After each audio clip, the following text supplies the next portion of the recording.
भाग 11। विहान ने रूम का दरवाजा खटखटाया और कुछ ही देर में श्रीनिका ने रूम का दरवाजा खोला और अपने सामने विहान को देखकर थोड़ी घबराने लगी। तभी विहान बोला, घबराइए मत, मैं विहान शुक्ला हूँ, प्रख्यात सर का मैनेजर। एक्चुअली सर आ चुके हैं और आपका इंतजार कर रहे हैं। ये सुनते ही श्रीनिका का तन बदन सिहर उठा, दिल की धड़कनें बढ़ने लगी और घबराहट हद से ज्यादा बढ़ने लगी। उसे नहीं लगा था कि वो अजनबी आएगा उसे लेने के लिए।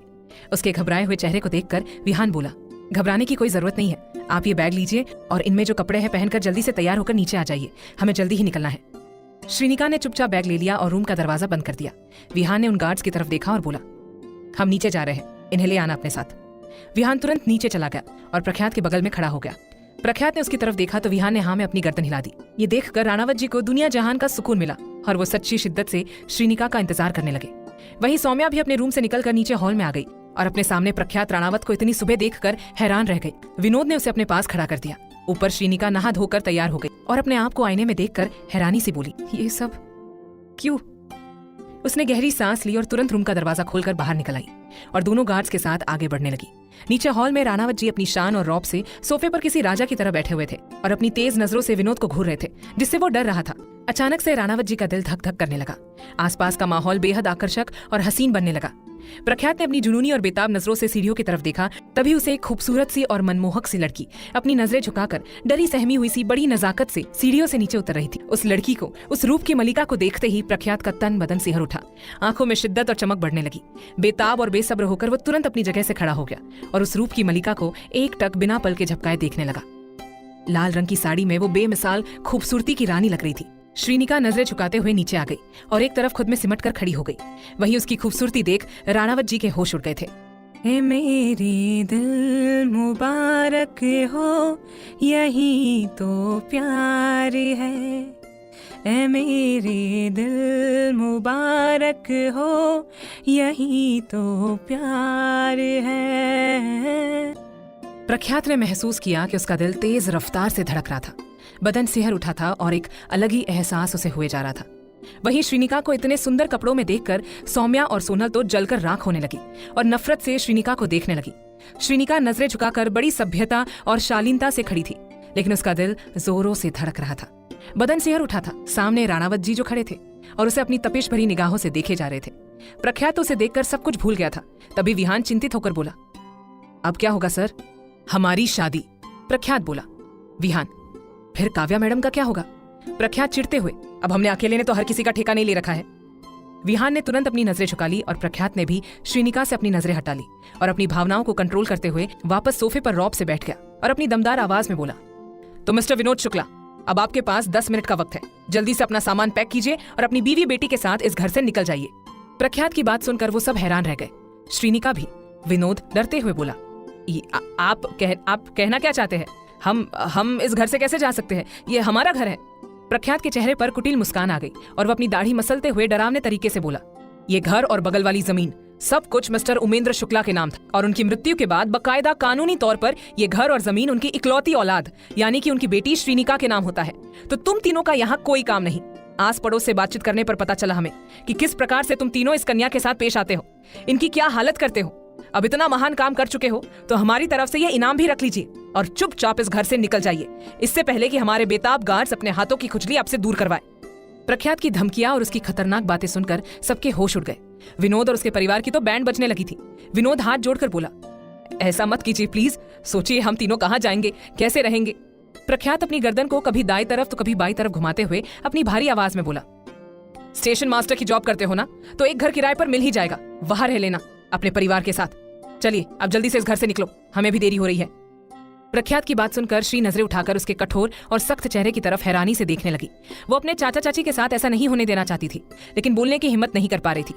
क्या पता ये गुस्सैल और सख्त इंसान उसके ऊपर भी चिल्ला उठे। प्रख्यात की बात सुनकर विनोद, सोनल और सौम्या को बहुत बड़ा झटका लगा और वो तीनों हाथ जोड़कर रहम की भीख मांगने लगे। लेकिन प्रख्यात ने सोफे से सिर टिका दिया और अपनी आंखें बंद करके गुनगुनाने लगा, जैसे उसे किसी से कोई फर्क ही नहीं पड़ रहा। अब सौम्या और सोनल को गुस्सा आने लगा और सोनल श्री की तरफ नफरत से देखते हुए बोली, ये सब तेरी वजह से हुआ है। देख, तूने हम सबको बर्बाद कर दिया और अब खुशी से जीना चाहती है, लेकिन याद रखना हमें रुलाकर तू। इससे आगे वो कुछ कहती इससे पहले ही राणावत जी अपनी दमदार आवाज में जोर से बोले, खबरदार जो अपनी गंदी जुबान से कुछ अशुभ निकाला तो ज्यादा नाटक किया तो आपके पति को नौकरी से भी निकलवा देंगे। फिर करना घर घर घूमकर काम, तुम बुरे लोग जिंदगी भर बुराई करते हो और जब अंत में तुम्हारे साथ कुछ बुरा होता है तो तुम बद्दुआ देने पर उतर आते हो। लेकिन याद रखना, ये प्रख्यात राणावत की दुनिया है जिसमें न्याय और दंड हमारे अनुसार ही होगा। तुम तीनों ने मिलकर इस अनाथ और सीधी लड़की के साथ जितने भी अत्याचार किए हैं उन सब का फल भोगने के लिए तैयार हो जाओ। हर रात अगर ये लड़की आड़े आंसू रोई है तो तुम सब अब खून के आंसू रोने के लिए तैयार हो जाओ। अब दूर हो जाओ हमारी नजरों से। प्रख्यात के उग्र और रौद्र रूप को देखकर वो तीनों डर के मारे तुरंत वहां से चले गए और श्रीनिका नजरें झुकाकर अपने आंसू बहाने लगी। उसे बहुत दर्द और तकलीफ हो रही थी। वो अपने चाचा चाची से परेशान और दुखी थी, लेकिन वो ऐसा कभी नहीं चाहती थी। उसके रोने और सुबकने की आवाज सुनकर मिस्टर प्रख्यात राणावत ने बेताबी से उसके झुके हुए चेहरे की तरफ देखा, लेकिन कुछ नहीं कहा और ऐसे ही उसे देखते रहे। कुछ देर बाद विनोद, सोनल और सौम्या को ये घर छोड़कर हमेशा के लिए जाना पड़ा। उनके जाते ही श्रीनिका भी उनके पीछे पीछे जाने लगी और आंखों में आंसू लिए उन्हें देखने लगी। उसके बाहर जाते ही प्रख्यात भी अपनी जगह से खड़ा हो गया और उसके पीछे बाहर लॉन में आ गया। श्रीनिका आंखों में आंसू लिए उन तीनों को जाते हुए देख रही थी और राणावत जी शिद्दत से उसे देख रहे थे। उसने गहरी सांस ली और आदर से बोला, आइए। ये सुनकर श्री ने अपने पल्लू को कसकर पकड़ लिया और घबराने लगी। धीरे धीरे वो मिस्टर प्रख्यात की तरफ मुड़ने लगी और सिर झुकाकर आगे बढ़ने लगी। प्रख्यात ने उसकी तरफ अपना हाथ बढ़ा दिया और ये देखकर श्रीनिका खुद में सिमटने लगी और तुरंत घर के अंदर चली गई। ये देखकर प्रख्यात के चेहरे पर आकर्षक मुस्कान आ गई और वो भी उसके पीछे पीछे अंदर आ गया। वो घर के हॉल में आया और एक तरफ खड़ी श्रीनिका को देखते हुए बोला, आपको जो भी सामान अपने साथ लेना है गार्ड्स को बता दीजिए, उसके बाद हमें निकलना है। इतना कहते हुए वो सोफे पर बैठ गया और तभी वो रूप की मलिका और नाजुक सी कली अपनी धीमी आवाज में घबराते हुए बोली, उन्हें घर से क्यों निकाला? उनके अलावा हमारा इस दुनिया में और कोई नहीं है। ये देखकर प्रख्यात ने अपनी मुट्ठी भींच ली और अपनी दमदार आवाज में बोला, अब से आपके सब कुछ हम ही हैं, तो हमारे बारे में सोचते हुए आगे बढ़ने का कष्ट कीजिए। प्रख्यात की बात सुनते ही श्रीनिका तुरंत अपने कमरे की तरफ बढ़ने लगी। वहीं मनाली शहर के एक बड़े से मैदान में एक हेलीकॉप्टर लैंड हुआ, जिसमें से विराज ठाकुर आंखों में चमक और खुशी लिए तेजी से बाहर निकला। उसने अपने कुर्ते की स्लीव्स फोल्ड करते हुए कहा, आज तो उस लड़की को हमेशा के लिए अपने साथ ले जाऊंगा। आह, क्या मौज होगी मेरी, कितनी खूबसूरत और हसीन है वो, सिर्फ मेरी है वो। विराज अपनी गाड़ी में बैठकर सीधा श्रीनिका के घर के लिए निकल गया।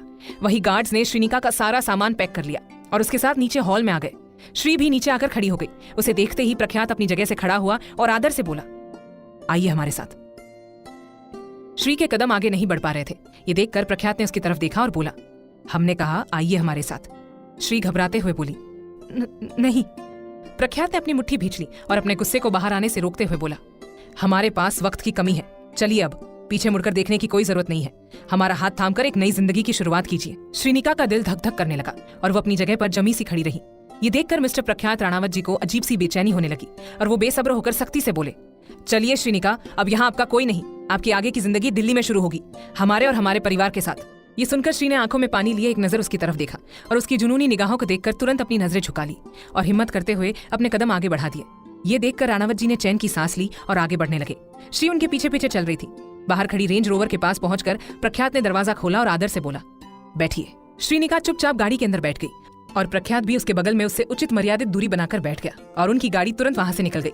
उनके जाते ही वो घर वीरान हो गया और कुछ देर बाद वहां पर विराज ठाकुर पहुंच गया और सिगरेट के कश लेते हुए गुरूर से घर के अंदर आने लगा। लेकिन वहां ताला लगा देखकर उसको हैरानी हुई और वो बोला, ये लोग कहाँ चले गए और मेरी श्रीनिका कहाँ है? आज मेरी शादी होने वाली थी उससे।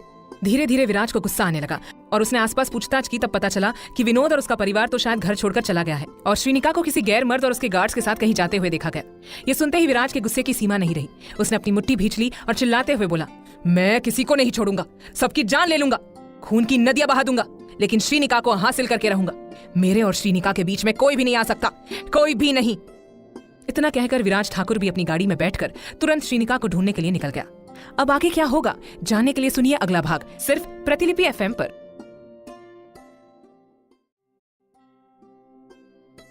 भाग 12। विराज ठाकुर श्रीनिका के घर पहुंच गया और सिगरेट के कश लेते हुए गुरूर से घर के अंदर जाने लगा। लेकिन वहां ताला लगा देखकर उसको हैरानी हुई और वो बोला, ये लोग कहाँ चले गए और मेरी श्रीनिका कहाँ है? आज मेरी शादी होकर रहेगी उससे। और उसने आसपास पूछताछ की तो उसे पता चला कि विनोद और उसका परिवार तो शायद घर छोड़कर चला गया है और श्रीनिका को किसी गैर मर्द और उसके गार्ड्स के साथ कहीं जाते हुए देखा गया। ये सुनते ही विराज के गुस्से की सीमा नहीं रही। उसने अपनी मुट्ठी भींच ली और चिल्लाते हुए बोला, मैं किसी को नहीं छोड़ूंगा, सबकी जान ले लूंगा, खून की नदियां बहा दूंगा, लेकिन श्रीनिका को हासिल करके रहूंगा। मेरे और श्रीनिका के बीच में कोई नहीं आ सकता, कोई भी नहीं। इतना कहकर विराज ठाकुर भी अपनी गाड़ी में बैठकर तुरंत श्रीनिका को ढूंढने के लिए निकल गया।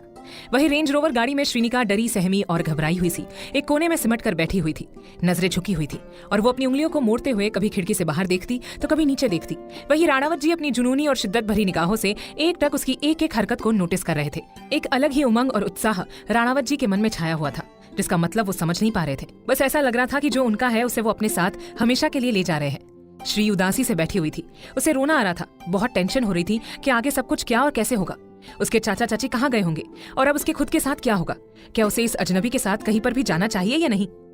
यही सब सवाल श्री को परेशान कर रहे थे। वो इतनी आसानी से किसी अजनबी पर यकीन कैसे कर सकती है? आजकल कैसे कैसे किस्से सुनने को मिलते हैं कि बड़े शहर के लड़के छोटे शहर की लड़कियों को बहला फुसलाकर अपने साथ ले जाते हैं और फिर आगे जाकर उन्हें बेच देते हैं। ये ख्याल आते ही श्रीनिका के हाथ पैर फूलने लगे। वो घबराने लगी और ये देखकर राणावत जी तुरंत बोले, क्या हुआ आपको? आप ठीक तो है? आगे बैठे विहान ने भी पीछे की तरफ देखा तो पानी की बोतल प्रख्यात को थमा दी। राणावत जी ने बोतल का ढक्कन खोला और उसे श्री की तरफ बढ़ाते हुए चिंता से बोले, ये लीजिए, पानी पी लीजिए। श्रीनिका खुद में सिमटने लगी, डरने लगी। उसकी ऐसी हरकत देखकर राणावत जी को बुरा लगने लगा। सच में इस लड़की के साथ कितना अन्याय हुआ है, कितना बुरा हुआ है। तभी तो ये ऐसी डरपोक बन गई है, छोटी छोटी बातों पर घबरा जाती है। लेकिन उसे बदलना होगा और एक मजबूत महिला के रूप में उभरकर सामने आना होगा। श्रीनिका को इतना डरते हुए देख प्रख्यात शांति से बोला, बात क्या है? बोलिए, हम सुन रहे हैं। श्रीनिका हिम्मत करते हुए धीमी आवाज में बोली, आप मुझे शहर में ले जाकर बेच देंगे क्या? श्रीनिका की ऐसी बात सुनकर प्रख्यात उसके लिए और दीवाना होने लगा। उसके खूबसूरत चेहरे को देखने लगा। ऊपर से पूरी गाड़ी में उसके बदन से आती चंदन की महक फैली हुई थी, जिससे वो मोहित हो रहा था। उसने अपनी होने वाली पत्नी के चेहरे को देखते हुए शिद्दत और जुनून से अपनी भारी आवाज में कहा, आपको बेचने का ख्याल आना भी हमारे लिए मौत के बराबर है। आपको बेचने से पहले हम खुद को तबाह न कर दे, खुद को लुटा न दे। सरेआम बिक जाएंगे, लेकिन आपको इस दुनिया से छुपा कर ही रखेंगे। प्रख्यात की जुनूनी बातें सुनकर श्रीनिका का दिल जोर शोर से धड़कने लगा। उसने राणावत जी की तरफ पीठ कर ली और खिड़की से बाहर देखने लगी। ये देखकर राणावत जी के चेहरे पर आकर्षक मुस्कान आ गई। वही फ्रंट मिरर में से विहान अपने सर के चेहरे के नूर और खुशियों को देख रहा था। लेकिन एक डर सताने लगा था कि जो प्रख्यात अपने परिवार के लिए कुछ भी कर सकता है, अब वही प्रख्यात इस लड़की के लिए कुछ भी कर सकता है। शायद अपने परिवार के खिलाफ भी जा सकता है, क्योंकि उसकी निगाहें उसका जुनून बयां कर रही है इस अजनबी लड़की के लिए। उसने गहरी सांस ली और सब कुछ वक्त पर छोड़ दिया। कुछ देर बाद उनकी गाड़ी एक ऊंची पहाड़ी पर स्थित भगवान शिव के मंदिर की तरफ बढ़ने लगी। वहीं दूसरी तरफ विनोद, सोनल और सौम्या गुस्से और नफरत की आग में जल रहे थे और एक गार्डन में बैठे हुए थे। अब उनके पास घर भी नहीं था, तो वो रातों रात सड़क पर आ गए थे, सिर्फ और सिर्फ उस प्रख्यात और श्रीनिका के कारण। उन दोनों के खिलाफ नफरत की आग भभक रही थी इनके सीने में। सौम्या चिल्लाते हुए बोली, देखा, मैंने मना किया था ना कि उस लड़की की शादी रोमांच से कर दो, लेकिन आपने नहीं सुनी और अब देखो हमें अपने ही घर से निकाल दिया गया है। और हाँ मम्मी, मैंने अभी गूगल पर सर्च किया है कि वो होटल वाला लड़का मिस्टर प्रख्यात राणावत कोई आम आदमी नहीं है। अरे वो तो इंडिया का नंबर 1 यंग बिजनेसमैन मिस्टर प्रख्यात सिंह राणावत है। मिस्टर गजेंद्र सिंह राणावत के इकलौते बेटे, जो कि प्रॉपर राजस्थान से है लेकिन दिल्ली में रहते हैं। पैसों की नदियां बहती है इनके घर में, किसी चीज की कोई कमी नहीं है। और आप दोनों ने ऐसे रईस इंसान के साथ उस 2 कौड़ी की लड़की की शादी करनी चाहिए। अरे उस लड़की की हैसियत भी है क्या कि वो मिस्टर प्रख्यात राणावत के बगल में भी खड़ी रहे? भले ही रूप की कमाल हो, लेकिन पैसा तो है नहीं उसके पास, और चली गई उस अमीर राजा के साथ। मुझे तो कैसे भी करके इन दोनों को अलग करना ही होगा। मैं श्रीनिका की जिंदगी में इतनी खुशी और ऐश नहीं देख सकती। सौम्या की बात सुनकर विनोद और सोनल तो दंग रह गए थे। उन्हें तो पता ही नहीं था कि मिस्टर प्रख्यात राणावत इतना बड़ा आदमी है और ऐसे आदमी के साथ उस लड़की की क्या ही औकात है। अब तो विनोद और सोनल को भी गुस्सा आने लगा और जलन होने लगी। लेकिन तभी वहां पर कुछ गुंडे आ गए और उन तीनों को पकड़ लिया। एक गुंडे ने अपने मालिक को कॉल किया और कहा, ठाकुर साहब वो मिल गए हैं, आप जल्दी से पेटल गार्डन में आ जाओ। विनोद और उसका परिवार डरने लगा क्योंकि शायद विराज आ चुका है और अब वो उनकी जान ले लेगा। कुछ ही देर में विराज ठाकुर गुस्से में पागल हो गया और आते ही उसने विनोद के गाल पर थप्पड़ मार दिया। विनोद जमीन पर गिर गया और ये देखकर उसकी पत्नी और बेटी डर के मारे चिल्लाने लगी। तभी विराज ने सोनल की तरफ गुस्से से देखा और बोला, क्या किया मेरी श्रीनिका के साथ? बोलो, कहाँ भेज दिया उसे? किसके साथ भगा दिया? विराज के गुस्से को देखकर ये सब डरने लगे और माफी मांगने लगे। लेकिन विराज अब पागल हो चुका था, उसे किसी भी कीमत पर श्रीनिका चाहिए थी। सौम्या डरते हुए उसे देख रही थी और अब उसे विराज नहीं प्रख्यात चाहिए था, अपने पति के रूप में। वो कुछ सोचने लगी, तभी उसके दिमाग में एक ख्याल आया और वो डरते हुए बोली, ठाकुर साहब हमारी कोई गलती नहीं है। दिल्ली शहर से आया है लड़का जिसे श्रीनिका पसंद आ गई, तो वो उसे उठाकर शिव मंदिर ले गया है शादी करने के लिए और हमें भी घर से निकाल दिया है। अब आप ही कुछ कीजिए और श्रीनिका को उससे बचा लीजिए। ये सुनते ही विराज के गुस्से का कोई ठिकाना नहीं रहा और वो अपने हाथ में तलवार लेकर सीधा अपनी गाड़ी में बैठकर शिव मंदिर के लिए निकल गया। उसके जाते ही सौम्या कातिल मुस्कान लिए हंसने लगी। उसे देखकर उसके माता पिता के चेहरे पर भी हंसी आ गई और वो तीनों भी ऑटो में बैठकर शिव मंदिर के लिए निकल गए, श्रीनिका और उसके आशिक के साथ होने वाले तमाशे को देखने के लिए। प्रख्यात की गाड़ियों का काफिला शिव मंदिर पहुंच गया। मिस्टर प्रख्यात और विहान अपनी गाड़ी से बाहर निकल आए और आसपास खड़े गार्ड्स को देखकर प्रख्यात सख्ती से बोला, यह मंदिर है, एक पवित्र स्थान है, तो यहाँ हमें किसी तरह की कोई हिंसा नहीं करनी है। सभी गार्ड्स ने हाँ में अपनी गर्दन हिला दी। मिस्टर प्रख्यात अपनी रेंज रोवर के पास आए जिसमें उनकी श्रीनिका खामोशी से बैठी हुई थी। प्रख्यात ने अपनी जुनूनी निगाहों से गाड़ी के अंदर बैठी श्री के खूबसूरत चेहरे की तरफ देखा और देखता ही रह गया। श्रीनिका ने फिर से अपनी नजरें झुका ली। ये देखकर प्रख्यात ने गाड़ी का दरवाजा खोला और उसकी तरफ अपना हाथ बढ़ाते हुए बड़े आदर से बोला, आइए। श्रीनिका घबराने लगी और हिम्मत करते हुए प्रख्यात की तरफ अपना हाथ बढ़ाने लगी, लेकिन रुक गई और बिना उसका हाथ थामे खुद से ही गाड़ी से बाहर निकल आई। ये देखकर प्रख्यात ने अपना हाथ पीछे ले लिया और श्रीनिका के साथ आगे बढ़ने लगा। जैसे जैसे उनके कदम आगे बढ़ रहे थे वैसे वैसे श्री और प्रख्यात की सांसें तेज हो रही थी। वो दोनों शादी करने जा रहे हैं और ये कोई छोटी बात नहीं। मंदिर के बाहर दोनों ने अपने जूते चप्पल उतारे और एक साथ दोनों ने एक दूसरे की तरफ देखा। एक दूसरे की आंखों में बेचैनी दिखी। श्रीनिका घबराने लगी तो प्रख्यात ने पलके झपकाकर उसे सांत्वना दी और अपनी दमदार आवाज में बोला, पीछे मुड़कर नहीं देखना है, अब से आगे ही बढ़ना है। श्रीनिका ने गहरी सांस ली और प्रख्यात के साथ कदम से कदम मिलाकर आगे बढ़ने लगी। वो दोनों मंदिर के गर्भगृह में पहुंच गए। वहां पर पहले से ही सारी तैयारियां हो चुकी थी।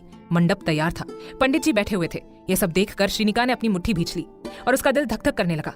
उन दोनों को देखकर पंडित जी बोले, आइए आप दोनों यहाँ विराजिए, हम विवाह की क्रिया शुरू करते हैं।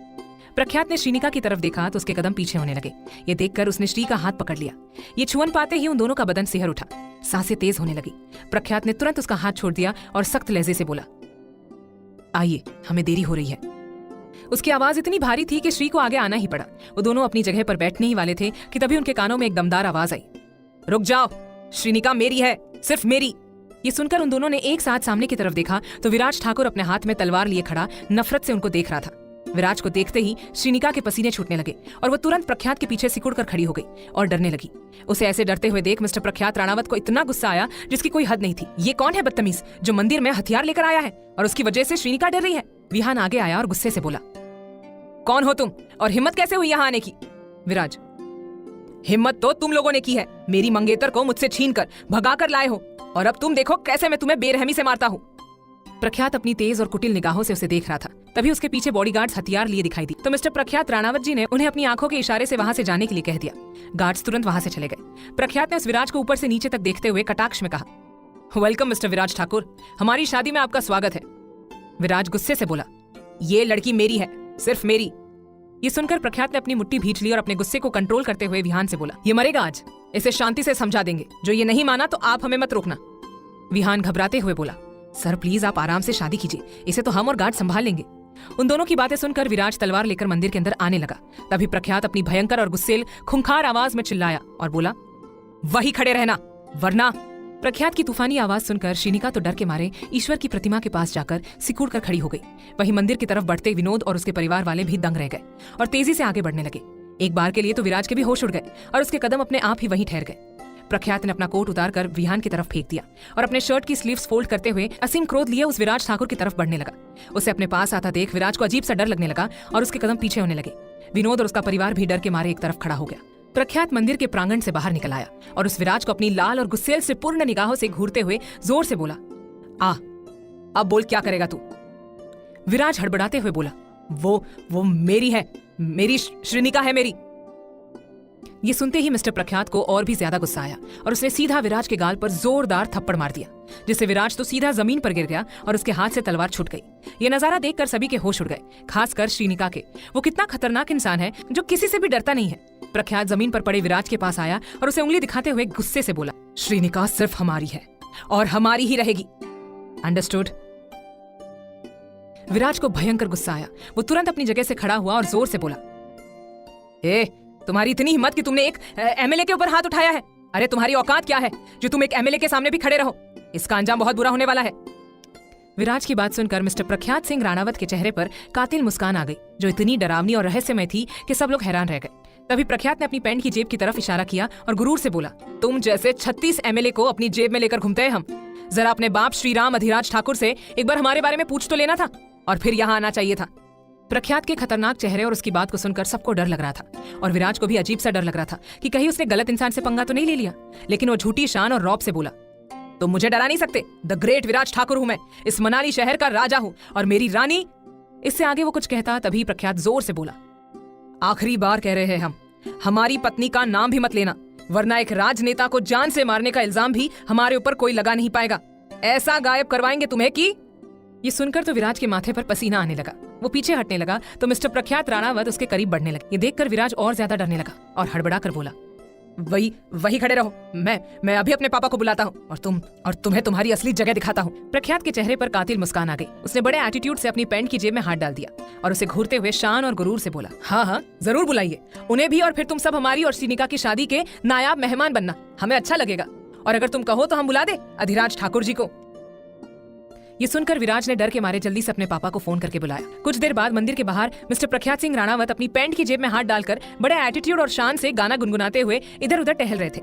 विराज उसे नफरत से मगर डरते हुए खड़ा होकर देख रहा था। श्रीनिका शिवजी की प्रतिमा के पास हाथ जोड़कर छुपकर डरी सहमी खड़ी हुई थी। बाहर विनोद और उसका परिवार भी खौफ में खड़ा था। मिस्टर प्रख्यात राणावत इतने खतरनाक और जुनूनी इंसान है कि उसे किसी से कोई फर्क नहीं पड़ रहा था। वो अपनी धुन में मस्त था और आसपास के वातावरण का आनंद उठा रहा था, लेकिन उसकी जुनूनी, बेचैन और बेसब्र निगाहें बार बार मंदिर के अंदर डरी सहमी सी खड़ी अपनी होने वाली पत्नी पर जा रही थी। उसके लिए बेचैन हुआ जा रहा था, उसके करीब जाने के लिए तड़प रहा था, उसके डर को खत्म करना चाहता था। कुछ ही देर बाद मंदिर के बाहर एक गाड़ी आकर रुकी, जिसमें से अधिराज ठाकुर बाहर निकल आया और तेजी से आगे बढ़ने लगा। उसे देखते ही विराज के चेहरे पर गुरूर और घमंड छाने लगा, लेकिन जैसे ही अधिराज ने अपने सामने मिस्टर प्रख्यात सिंह राणावत को देखा तो वो हैरान रह गया और तुरंत उसके आगे हाथ जोड़कर खड़ा हो गया। ये देखकर तो विराज के पैरों तले जमीन खिसक गई। आखिर अब आगे होगा क्या, जानने के लिए सुनिए अगला भाग सिर्फ प्रतिलिपि FM पर। भाग 13। मिस्टर प्रख्यात राणावत इतना खतरनाक और जुनूनी इंसान है कि उसे किसी से कोई फर्क नहीं पड़ रहा था। वो अपनी धुन में मस्त था और आसपास के वातावरण का आनंद उठा रहा था, लेकिन उसकी जुनूनी और बेचैन और बेसब्र निगाहें बार बार मंदिर के अंदर डरी सहमी खड़ी अपनी होने वाली पत्नी पर जा रही थी। उसके लिए बेचैन हुए जा रहा था, उसके करीब जाने के लिए तड़प रहा था, उसके डर को खत्म करना चाहता था।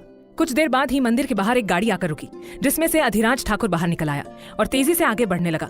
उसे देखते ही विराज के चेहरे पर गुरूर और घमंड छाने लगा, लेकिन जैसे ही अधिराज ने अपने सामने मिस्टर प्रख्यात सिंह राणावत को देखा तो वो हैरान रह गया और तुरंत उसके आगे हाथ जोड़कर खड़ा हो गया। ये देखकर तो विराज के पैरों तले जमीन ही खिसक गई। वो तुरंत अपने पापा के पास आया और गुस्से से बोला, ये आप क्या कर रहे हैं? एक मामूली इंसान के आगे हाथ जोड़ रहे हैं। अधिराज ने उसे गुस्से से घूरा और अपने दांत पीसते हुए धीमी आवाज में बोला, अरे बेवकूफ इंसान, तुम्हें कुछ पता भी होता है या नहीं? ये मिस्टर प्रख्यात सिंह राणावत है, बड़ा व्यापारी है, बिजनेसमैन है। इसके पास मेरे कई राज दफन है। इसकी तो सेंट्रल लेवल पर किसी बड़े मंत्री से भी दोस्ती है, और अगर मेरे राज इसने उस मंत्री को बता दिए तो मैं बर्बाद हो जाऊंगा। इसकी पहुंच सिर्फ भारत में ही नहीं, विदेशों में भी है। बहुत खतरनाक आदमी है ये। इससे पंगा लेना मतलब अपनी जिंदगी बर्बाद करना ही है, और तुमने इन्हीं को गुस्सा दिला दिया। अरे ऐसी कई लड़कियां मिल जाएगी, इससे भी सुंदर मिल जाएगी। छोड़ दो श्रीनिका को। विराज ने अपनी मुट्ठी भींच ली और पागलपन से बोला, श्रीनिका सिर्फ मेरी है, उसे मैं एक ना एक दिन हासिल करके रहूंगा। अधिराज ने उसके गाल पर थप्पड़ जड़ दिया। ये देखकर सब लोग हैरान रह गए। वहीं प्रख्यात तो अपनी जुनूनी निगाहों से शिवजी की प्रतिमा के पास उदास खड़ी उस कन्या को देख रहा था, उसके लिए तड़प रहा था। आसपास क्या हो रहा था इसे मिस्टर प्रख्यात को कोई फर्क नहीं पड़ रहा था। अपने पिता से थप्पड़ खाकर विराज शर्मिंदगी महसूस करने लगा और असीम नफरत से मिस्टर प्रख्यात राणावत और श्रीनिका को देखने लगा। अधिराज तुरंत प्रख्यात के पास आया और हाथ जोड़कर आदर से बोला, धन्य भाग हमारे जो आप हमारी धरती पर पधारे। कैसे हैं आप? प्रख्यात उसकी तरफ मुड़ा और गुरूर से बोला, वेल, हम तो ठीक है, लेकिन शायद आपके बेटे थोड़े अधिराज, उसकी तरफ से मैं आपसे माफी मांगता हूँ। उसे पता नहीं था कि आप कौन हैं। प्लीज माफ कर दीजिए और आराम से शादी कीजिए। प्रख्यात अपनी दाढ़ी मसलते हुए अपनी दमदार आवाज में गुस्से से बोला, मंदिर है, शादी जैसा शुभ काम करने जा रहे हैं, इसलिए इतने शांत है, वरना जो हरकतें आपके कपूत ने की है ना, उसके लिए हमसे। प्रख्यात के गुस्से को देखकर सब लोग डरने लगे, खास करके अधिराज। उसने हाथ जोड़कर माफी मांगी और बोला, विराज, अभी के अभी माफी मांगो। विराज अपनी जगह से हिला तक नहीं। ये देखकर प्रख्यात कुटिलता से बोला, माफी छोड़िए, इनसे कहिए कि जब हम अपनी पत्नी के साथ फेरे लेंगे तो ये हम दोनों पर फूलों की बारिश करेंगे, तो हमें बड़ा अच्छा लगेगा। प्रख्यात की बात सुनकर विराज ने गुस्से से अपनी मुट्ठी भींच ली और नफरत से उसे देखने लगा। तभी मिस्टर प्रख्यात राणावत अपनी दमदार और रौबदार आवाज में बोला, ये जो आंखें है ना, इसे झुका लो, वरना खींच नोच कर बाहर निकाल देंगे। विराज ने अपनी नजरें झुका ली मगर गुस्से की आग में जलने लगा। विनोद और उसका परिवार तो डर के मारे पीछे हटने लगा। तभी प्रख्यात जोर से बोला, अरे अरे रुकिए, आप तो हमारे बेहुदा और वाहियात ससुराल वाले हैं, आप कैसे जा सकते हैं यहाँ से? रुकिए रुकिए रुकिए, और अपनी बेटी और जमाई की शादी का आनंद उठाइए, उसके बाद हम आपको रिटर्न गिफ्ट देंगे हमारी शादी का। ये सुनकर तो उन तीनों के पसीने छूटने लगे। वो तीनों वहां से भागना चाहते थे, लेकिन उनके आसपास कई गार्ड्स खड़े थे, उन्हें ही घूर रहे थे।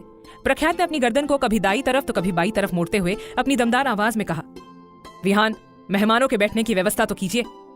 इतना कहकर मिस्टर प्रख्यात राणावत ने अपनी गुस्सैल और सख्त नजरों से वहां खड़े एक एक शख्स को घूरा और सबको डराते हुए और बिना कुछ कहे धमकाते हुए मंदिर के अंदर चले गए। श्रीनिका ने देखा कि वो उसके पास ही आ रहा था। ये देखकर वो खुद में सिमटने लगी और नजरें चुराने लगी। उसकी तरफ बढ़ते हुए प्रख्यात अपनी भारी मर्दाना आवाज में बोला, पंडित जी मंत्र शुरू कीजिए। इतना कहकर प्रख्यात तेजी से श्री के पास आया और थोड़ा सख्ती से मगर आदर से बोला, आइए, अब बहुत देर हो गई है। उसके सख्त चेहरे को देखकर श्री ने अपनी नजरें झुका ली और चुपचाप उसके साथ आगे बढ़ गई। मंडप के पास आकर प्रख्यात ने जुनून से उसकी तरफ देखा और फिर वो दोनों अपनी अपनी जगह पर बैठ गए। वही विहान ने सबके लिए चेयर्स लगवा दिए और विनोद को देखते हुए बोला, अब बैठ भी जाओ, शुक्र मनाओ सर आपको इतनी इज्जत तो दे रहे हैं, वरना मेरा तो मन कर रहा है काट डालू तुम सबको। ये सुनकर सौम्या उसके पास आई और उसे उंगली दिखाते हुए बोली, ओ हेलो मिस्टर XYZ, ज्यादा मत बोलिए, ये मेरे पापा हैं, इनकी रिस्पेक्ट करो। विहान ने उसकी उंगली को पकड़कर मोड़ दिया और बोला, बोल तो ऐसे ही रही हो जैसे ये मेरे ससुर हो। छी, गंदे लोग, चुपचाप बैठ जाओ वरना। सौम्या की उंगली में बहुत दर्द हुआ और वो गुस्से से विहान को देखते हुए मजबूरी में चेयर पर बैठ गई। विराज तो एक टक प्रख्यात और श्रीनिका को नफरत से देख रहा था। आज जो कुछ भी हुआ उसका बदला वो जरूर लेगा और इतने खतरनाक तरीके से लेगा कि इस प्रख्यात राणावत को खून के आंसू रोना पड़ेगा। विहान ने एक नजर उन सभी को घूरा और वापस मंदिर के अंदर आ गया और अपने सर की शादी एंजॉय करने लगा। पंडित जी ने श्रीनिका की तरफ देखा और बोले, वधू सिर पर पल्लू धारण करे, खुले बाल लेकर शुभ काम नहीं करते। ये सुनकर श्रीनिका हड़बड़ा गई और पल्लू लेने लगी, लेकिन तभी प्रख्यात ने अपना हाथ आगे बढ़ाया और बड़े आदर से उसके सिर पर पल्लू लगाते हुए उसकी खूबसूरत निगाहों में शिद्दत से देखने लगा। एक बार के लिए तो श्रीनिका भी उस जुनूनी इंसान की गहरी निगाहों में खोने लगी। बिना पल के झपकाए एक टक उसे देखने लगी। तभी प्रख्यात शिद्दत से बोला, डरने, घबराने और रोने से कुछ हासिल नहीं होता, मजबूत बनो वरना हम बना देंगे। ये सुनकर श्रीनिका का दिल धक धक करने लगा। उसने तुरंत अपनी नजरें झुका ली और ये देखकर प्रख्यात के चेहरे पर आकर्षण मुस्कान आ गई और उसने भी अपनी नजरें हटा ली।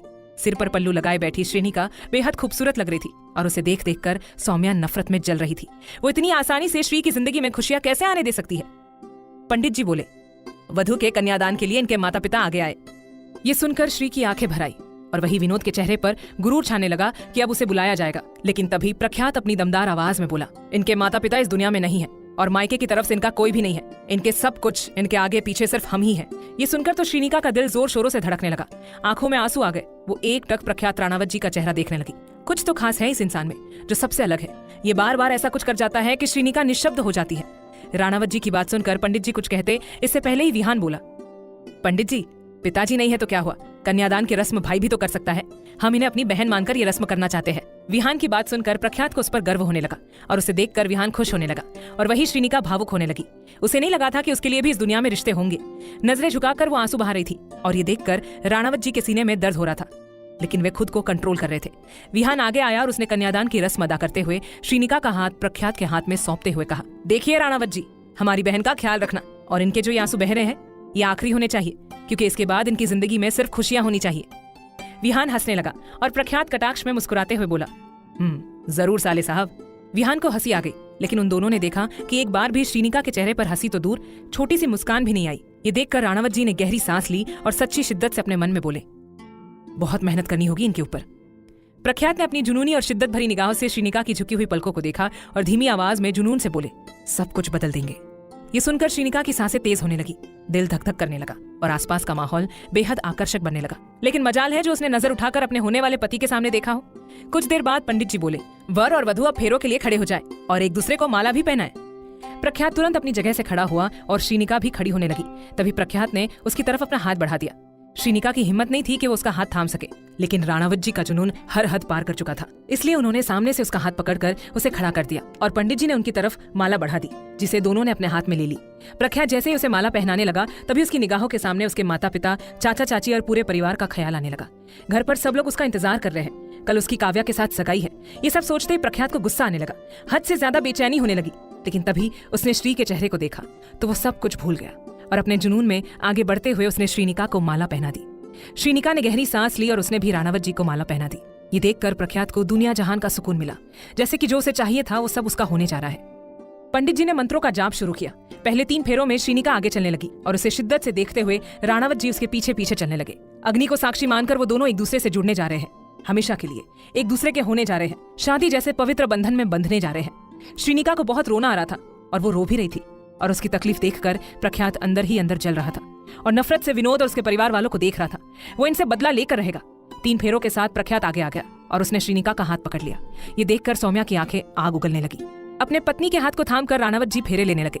वो आगे चलते हुए अपने साथ चलती अपनी जीवन साथी की उदास निगाहों को बेचैनी से देख रहे थे और तन बदन में एक ही ख्याल आ रहा था कि वो उसे कभी दुखी नहीं होने देंगे। उन्होंने इतना ही सोचा था कि तभी श्रीनिका ने अचानक ही अपनी नजरें उठाकर अपने पति के जुनूनी निगाहों को देखा और राणावत जी का दिल जोर शोर से धड़कने लगा। तेरी नजर ने ये क्या कर दिया, मुझसे जुदा कर दिया, रूह को शरीर से बाहर कर दिया, दिल और दिमाग पर हावी कर दिया।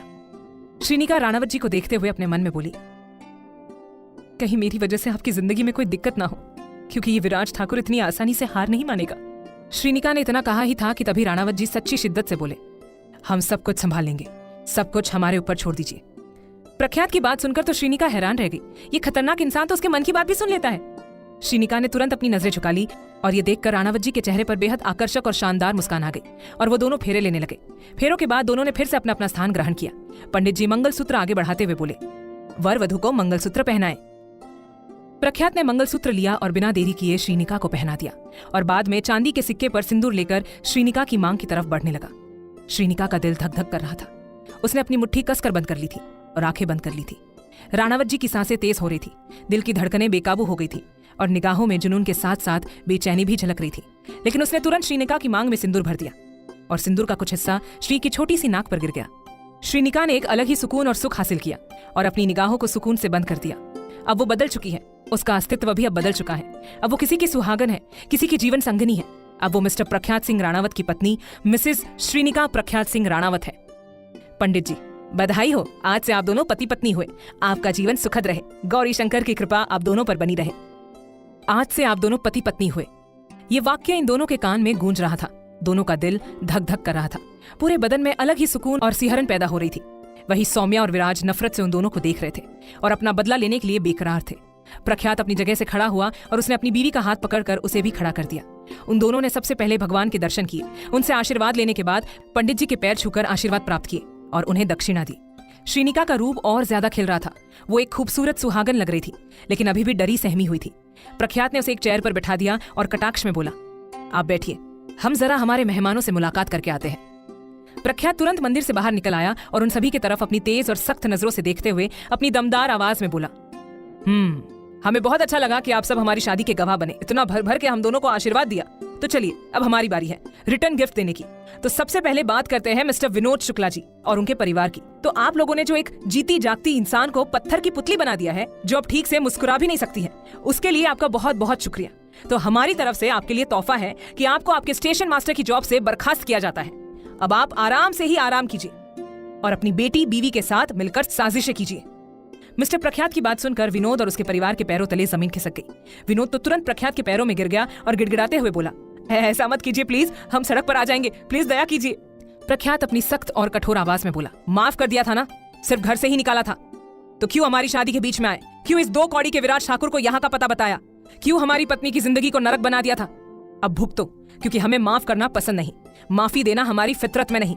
अब आगे क्या होगा जानने के लिए सुनिए अगला भाग, सिर्फ प्रतिलिपि FM पर। भाग 14।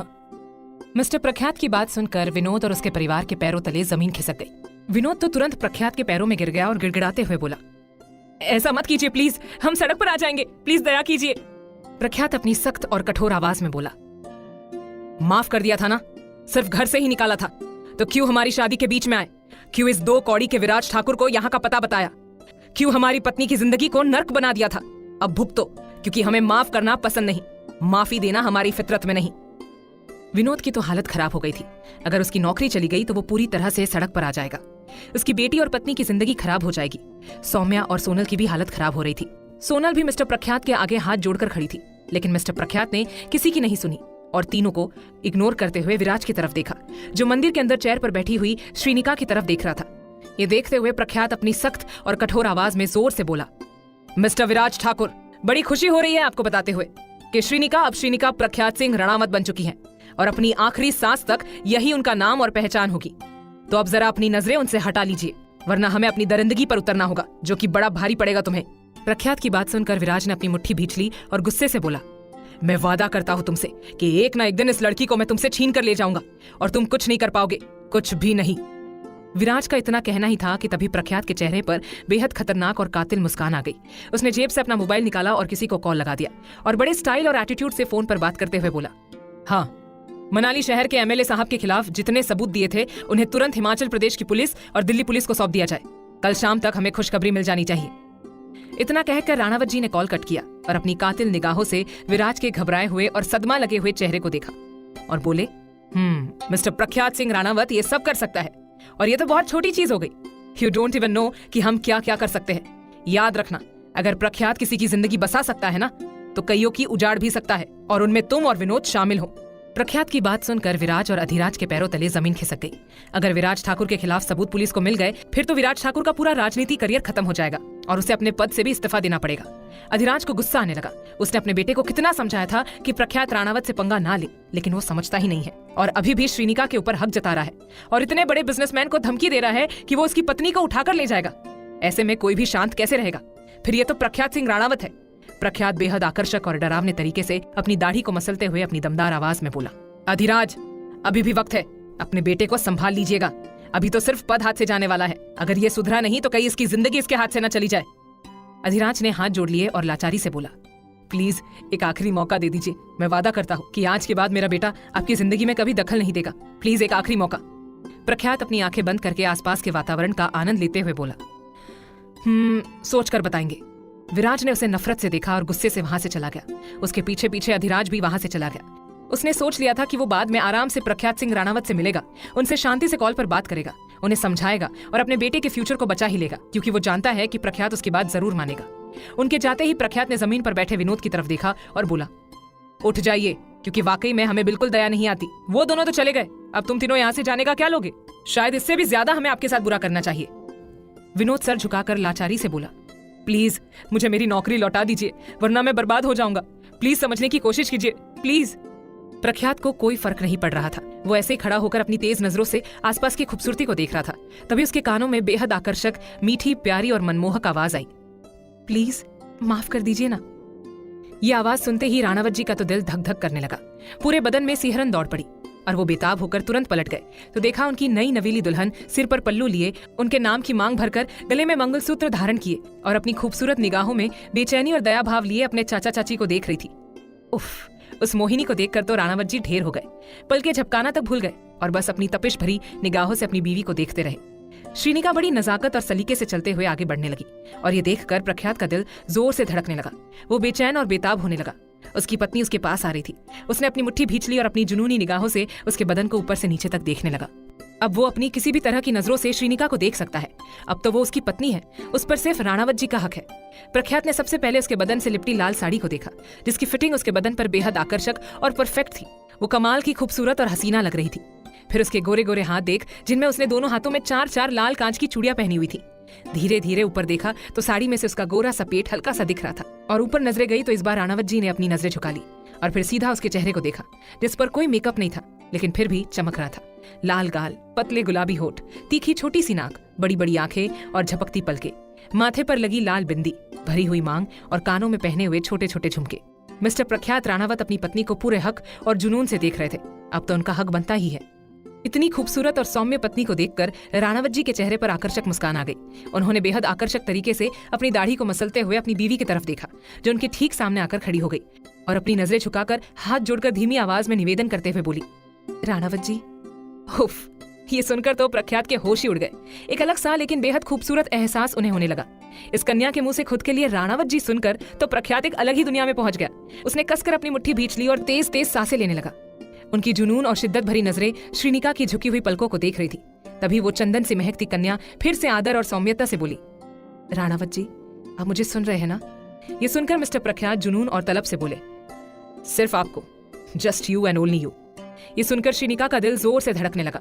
उसने अपनी आंखें कसकर भींच ली और तेज तेज सांस लेते हुए बोली, इन्हें माफ कर दीजिए प्लीज। प्रख्यात एक टक शिद्दत से उसके खूबसूरत चेहरे को देख रहा था, उसके प्रति आकर्षित हुए जा रहा था और उन दोनों की करीबी देखकर सौम्या जलकर खाक बनती जा रही थी।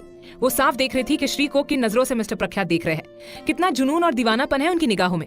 विहान भी वहां पर आ गया और गौर से अपने सर का चेहरा देखने लगा कि अब उसके सर क्या फैसला लेंगे।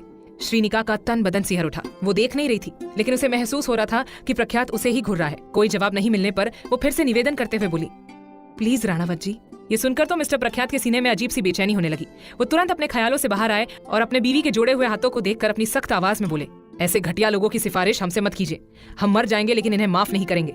राणावत जी के इतना कहते ही श्री ने बेचैनी से उनके मुंह पर हाथ रखा और दुखी होकर बोली, प्लीज ऐसा मत कहिए। श्री के नाजुक हाथ अपने होठों पर पाकर प्रख्यात अंदर तक हिल गए। उसके बदन में आग लगने लगी और वो मदहोशी से श्री की परेशान निगाहों को देखने लगे। तभी श्री को भी एहसास हुआ कि उसने क्या कर दिया। उसने तुरंत अपने हाथ को दूर किया और नजरें झुकाकर कांपते हुए बोली, प्लीज खुद के बारे में बुरा मत कहिए। अगर आप इन्हें माफ नहीं करना चाहते हैं तो वो आपकी मर्जी। श्री की बात सुनकर प्रख्यात के चेहरे पर आकर्षक मुस्कान आ गई, क्योंकि ये लड़की उसके लिए अपने मायके वालों का साथ नहीं दे रही थी। और श्री की बात सुनकर विनोद और उसका परिवार तो दंग रह गया कि ये लड़की एक रात में ही बदल गई और अपने मायके वालों का साथ नहीं दे रही। इतना कहकर श्रीनिका तो चुपचाप एक तरफ जाकर सिर झुकाकर खड़ी हो गई। हालांकि उसे दुख हुआ अपने चाचा चाची के लिए, लेकिन वो खुद किसी के एहसान तले दबी हुई है। ऐसे में वो राणावत जी के खिलाफ नहीं जाना चाहती थी। श्रीनिका को देखते हुए प्रख्यात अपनी पैंट की जेब में हाथ डालकर रौब से बोला, विहान, चौपर बुला लिया जाए, हम अभी ही दिल्ली के लिए निकल रहे हैं। ये सुनकर श्री ने अपने पल्लू को कसकर पकड़ लिया और खुद में सिमटने लगी। विनोद अपनी जगह से खड़ा होकर नफरत से उन दोनों को देखने लगा और अपनी बेटी बीवी को लेकर वहां से चला गया। उनको जाते हुए देखकर श्रीनिका रोए जा रही थी, दुखी हो रही थी, लेकिन कुछ कर नहीं सकती थी।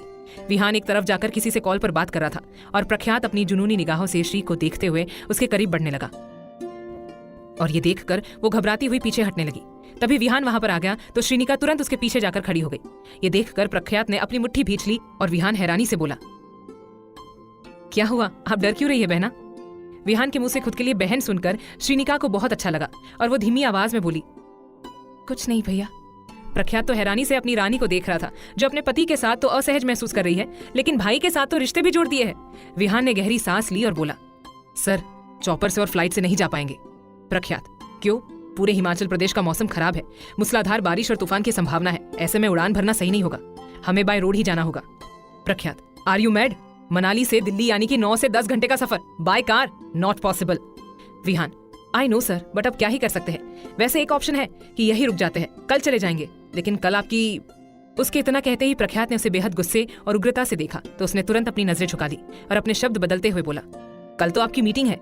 मिस्टर राणावत जी उसे घूरते हुए अपनी दमदार आवाज में बोले, चलिए अब बाय रोड।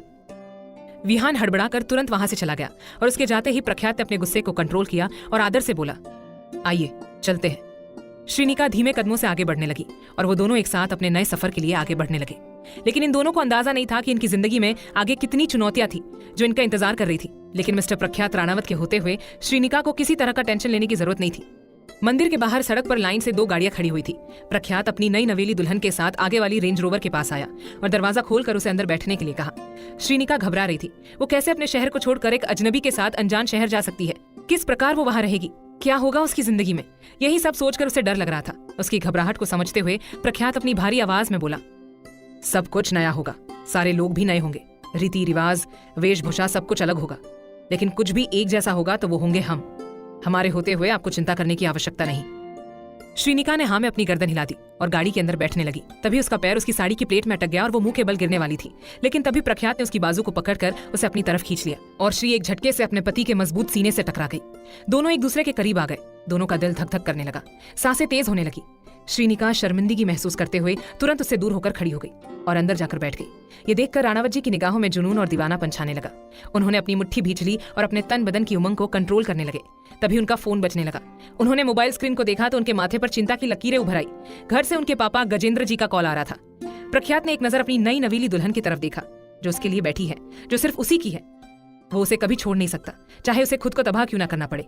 गजेंद्र जी बार बार उसे कॉल करने लगे और अंत में परेशान होकर उसने कॉल अटेंड कर ही लिया। अब क्या होगा आगे जानने के लिए सुनिए अगला भाग सिर्फ प्रतिलिपि एफएम पर।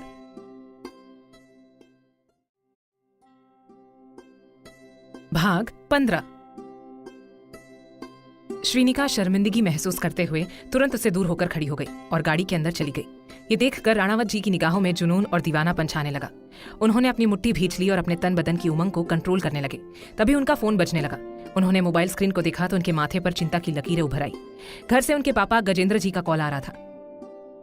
प्रख्यात ने एक नजर अपनी नई नवेली दुल्हन की तरफ देखा जो उसके लिए बैठी है, जो सिर्फ उसकी है, उसके लिए है। वो उसे कभी छोड़ नहीं सकता, चाहे उसे खुद को तबाह क्यों न करना पड़े। गजेंद्र जी बार बार उसे कॉल करने लगे और अंत में परेशान होकर उसने कॉल अटेंड कर ही लिया। कॉल अटेंड होते ही गजेंद्र जी बड़े प्यार से बोले, हमारे बेटे कहाँ हैं आप, अभी तक निकले या नहीं? अपने पापा की आवाज सुनकर प्रख्यात के सीने में अजीब सा दर्द होने लगा। उसे ऐसा लग रहा था जैसे उसने अपने माता पिता और पूरे परिवार के साथ धोखा किया है, उन्हें अंधेरे में रखा है जो कि गलत है। सब लोग उसके ऊपर कितना गुरूर करते हैं, उससे कितना प्यार करते हैं, और वो उनकी पीठ पीछे शादी कराया है, वो भी उनकी पसंद की लड़की से नहीं बल्कि किसी और से ही।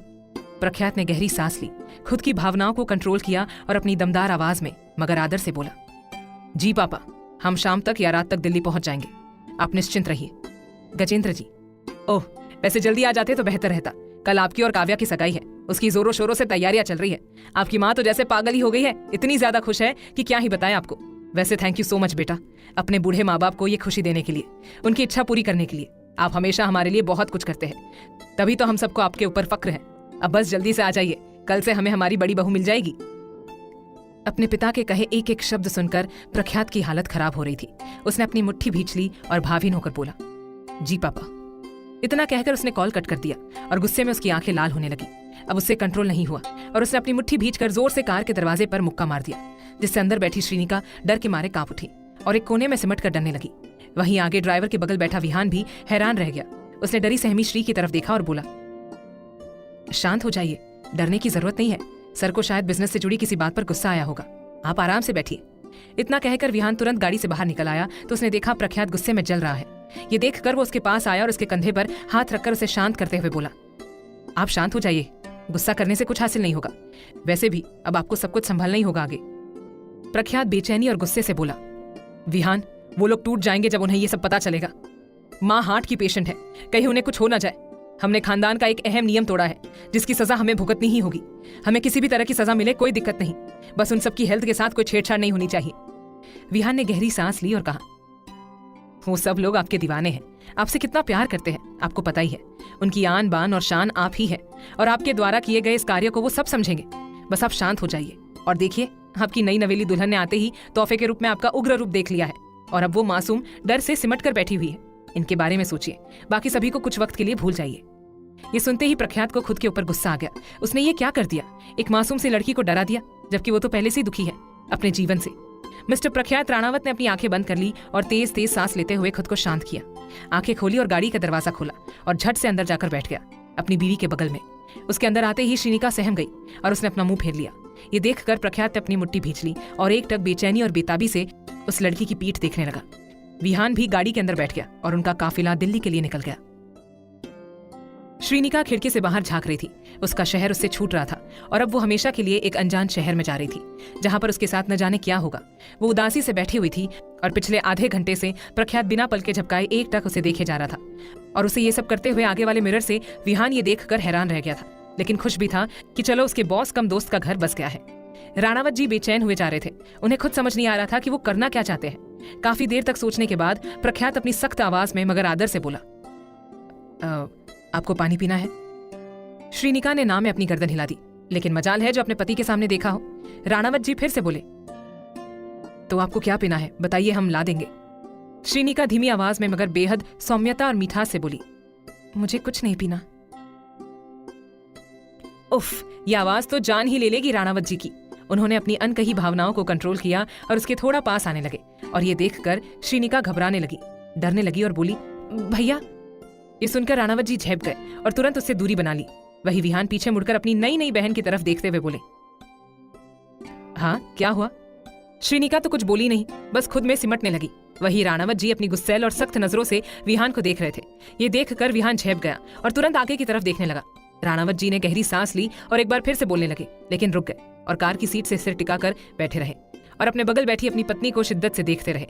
दोपहर के 1 बज रहे थे और ये देखकर राणावत जी को काफी हैरानी हुई कि क्या किसी को भूख नहीं लगी है। कोई कुछ बोल ही नहीं रहा था, यहाँ तक कि उसकी पत्नी भी नहीं।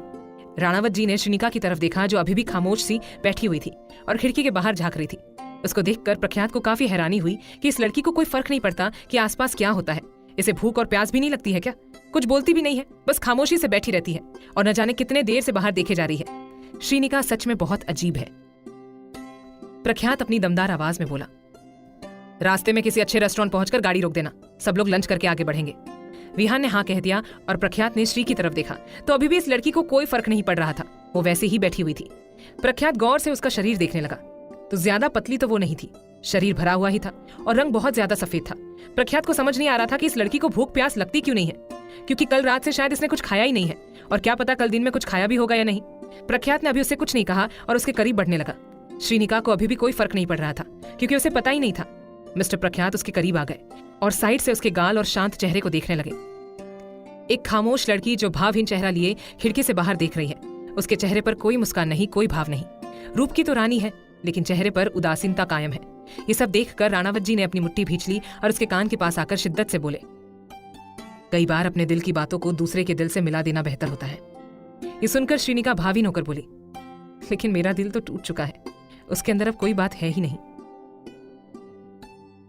एक जवान, छोटी उम्र की, मासूम और सीधी लड़की के मुंह से ऐसी निराशजनक बात सुनकर प्रख्यात को बहुत दुख हुआ। सच में उन लोगों ने इस लड़की की क्या हालत कर दी थी कि अब इसे जिंदगी से कोई फर्क नहीं पड़ता। जिंदगी का कोई रस ही नहीं रहा, एक पत्थर बनकर बैठी हुई है। और अभी तो इसे अंदाजा भी नहीं है कि प्रख्यात उसके कितना करीब है। उसे पता चले और वो डरे, इससे पहले ही राणावत जी उससे दूर हो गए और अपने मन में सच्ची शिद्दत और जुनून लेकर बोले, वो दिन बहुत जल्द आएगा जब आपके इस खूबसूरत चेहरे पर मुस्कान होगी, आपके दिल में बातें होंगी जो आप सिर्फ हमसे कहेंगी। प्रख्यात ने ठान लिया था। कुछ देर बाद उनकी गाड़ी एक छोटे से मगर बड़े प्यारे से रेस्टोरेंट में पहुंच गई। गाड़ी के रुकते ही प्रख्यात गाड़ी से बाहर निकल आया और श्रीनिका की तरफ जाकर खड़ा हो गया। वो लड़की अभी भी बाहर झांक रही थी, लेकिन तभी राणावत जी का हैंडसम और डैशिंग चेहरा उसके सामने आ गया और उसने तुरंत अपनी नजरें झुका ली। उसकी इस अदा का तो प्रख्यात कायल हो गया है और गाड़ी का दरवाजा खोला और श्री की तरफ हाथ बढ़ाते हुए शिद्दत से बोला, आइए मिसेस राणावत। ये सुनकर श्रीनिका का दिल धक धक करने लगा। अचानक ही उसके आसपास का माहौल बेहद आकर्षक और हसीन होने लगा। उसने अपना नाजुक सा हाथ अपने पति के हाथ पर रखा और बड़ी नजाकत से गाड़ी से बाहर निकल आई और धीमी आवाज में बोली, शुक्रिया मिस्टर राणावत जी। उफ, ये सुनकर तो प्रख्यात का दिल जोर से धड़कने लगा। उसकी आंखों में शिद्दत और तलब बढ़ने लगी। वो एकटक अपनी पत्नी को देखने लगा जो सिर झुकाकर उसके पास खड़ी थी। दोनों ने एक दूसरे का हाथ थाम रखा था। तभी तेज हवाएं चलने लगी, जिससे श्री का पल्लू उसके सिर से हट गया और वो असहज महसूस करने लगी। तभी प्रख्यात ने उसका हाथ कसकर पकड़ लिया और जुनून से बोला, रहने दीजिए, हम ही तो देख रहे हैं, आपके पति। आपके पति? ये सुनकर श्रीनिका के गाल लाल हो गए और तन बदन सिहर उठा। उसे पहली बार ऐसा अजीब सा एहसास हो रहा था जो उसे बहुत अच्छा लग रहा था, लेकिन इस जुनूनी इंसान की निगाहों से शर्म भी आ रही थी। श्रीनिका अब अपना हाथ छुड़ाने लगी और प्रख्यात उसे अपने साथ आगे ले जाने लगा। पूरे रास्ते वो अपना हाथ छुड़ाने की नाकाम कोशिश कर रही थी, लेकिन प्रख्यात उसे अपने साथ आगे ले आया। रेस्टोरेंट ज्यादा बड़ा और आलीशान तो नहीं था, लेकिन अच्छा था। आसपास हरियाली छाई हुई थी, ऊंचे पहाड़ और गहरी खाई नजर आ रही थी। सब कुछ बहुत सुंदर दिख रहा था। प्रख्यात उस रेस्टोरेंट को देखते हुए बोला, नाइस प्लेस विहान, आप और सभी गार्ड्स लंच कर लीजिए। विहान सभी गार्ड्स को लेकर वहां से चला गया और श्रीनिका उसे जाते हुए बेचैनी से देख रही थी। तभी राणावत जी एक हाथ से अपनी दाढ़ी मसलते हुए बोले, भैया एक उम्र तक ही साथ देते हैं, बाकी की जिंदगी आखिरी सांस तक सैया ही काम आते हैं। प्रख्यात की ये बात सुनकर श्रीनिका के गाल लाल हो गए। उसने तुरंत अपनी नजरें झुका ली। ये देखकर मिस्टर प्रख्यात राणावत जी के चेहरे पर बेहद आकर्षक मुस्कान आ गई और वो उसे लेकर आगे बढ़ने लगे। खुले वातावरण में खुले आसमान के नीचे एक टेबल चेयर के पास आकर प्रख्यात ने श्री के लिए चेयर निकाली और आदर से बोला, बैठिए। अपने साथ होते इस अच्छे बर्ताव को देखकर श्री को यकीन नहीं हो रहा था, क्योंकि हमेशा से उसका अपमान किया गया है। उसे कभी इज्जत नहीं दी उसके घर वालों ने। वो चुपचाप चेयर पर बैठ गई और प्रख्यात उसके सामने बैठने वाला था, लेकिन रुक गया और चेयर लेकर उसके पास बैठ गया और मेन्यू अपनी पत्नी को थमाते हुए बोला, ये लीजिए और जो खाना है ऑर्डर कर दीजिए।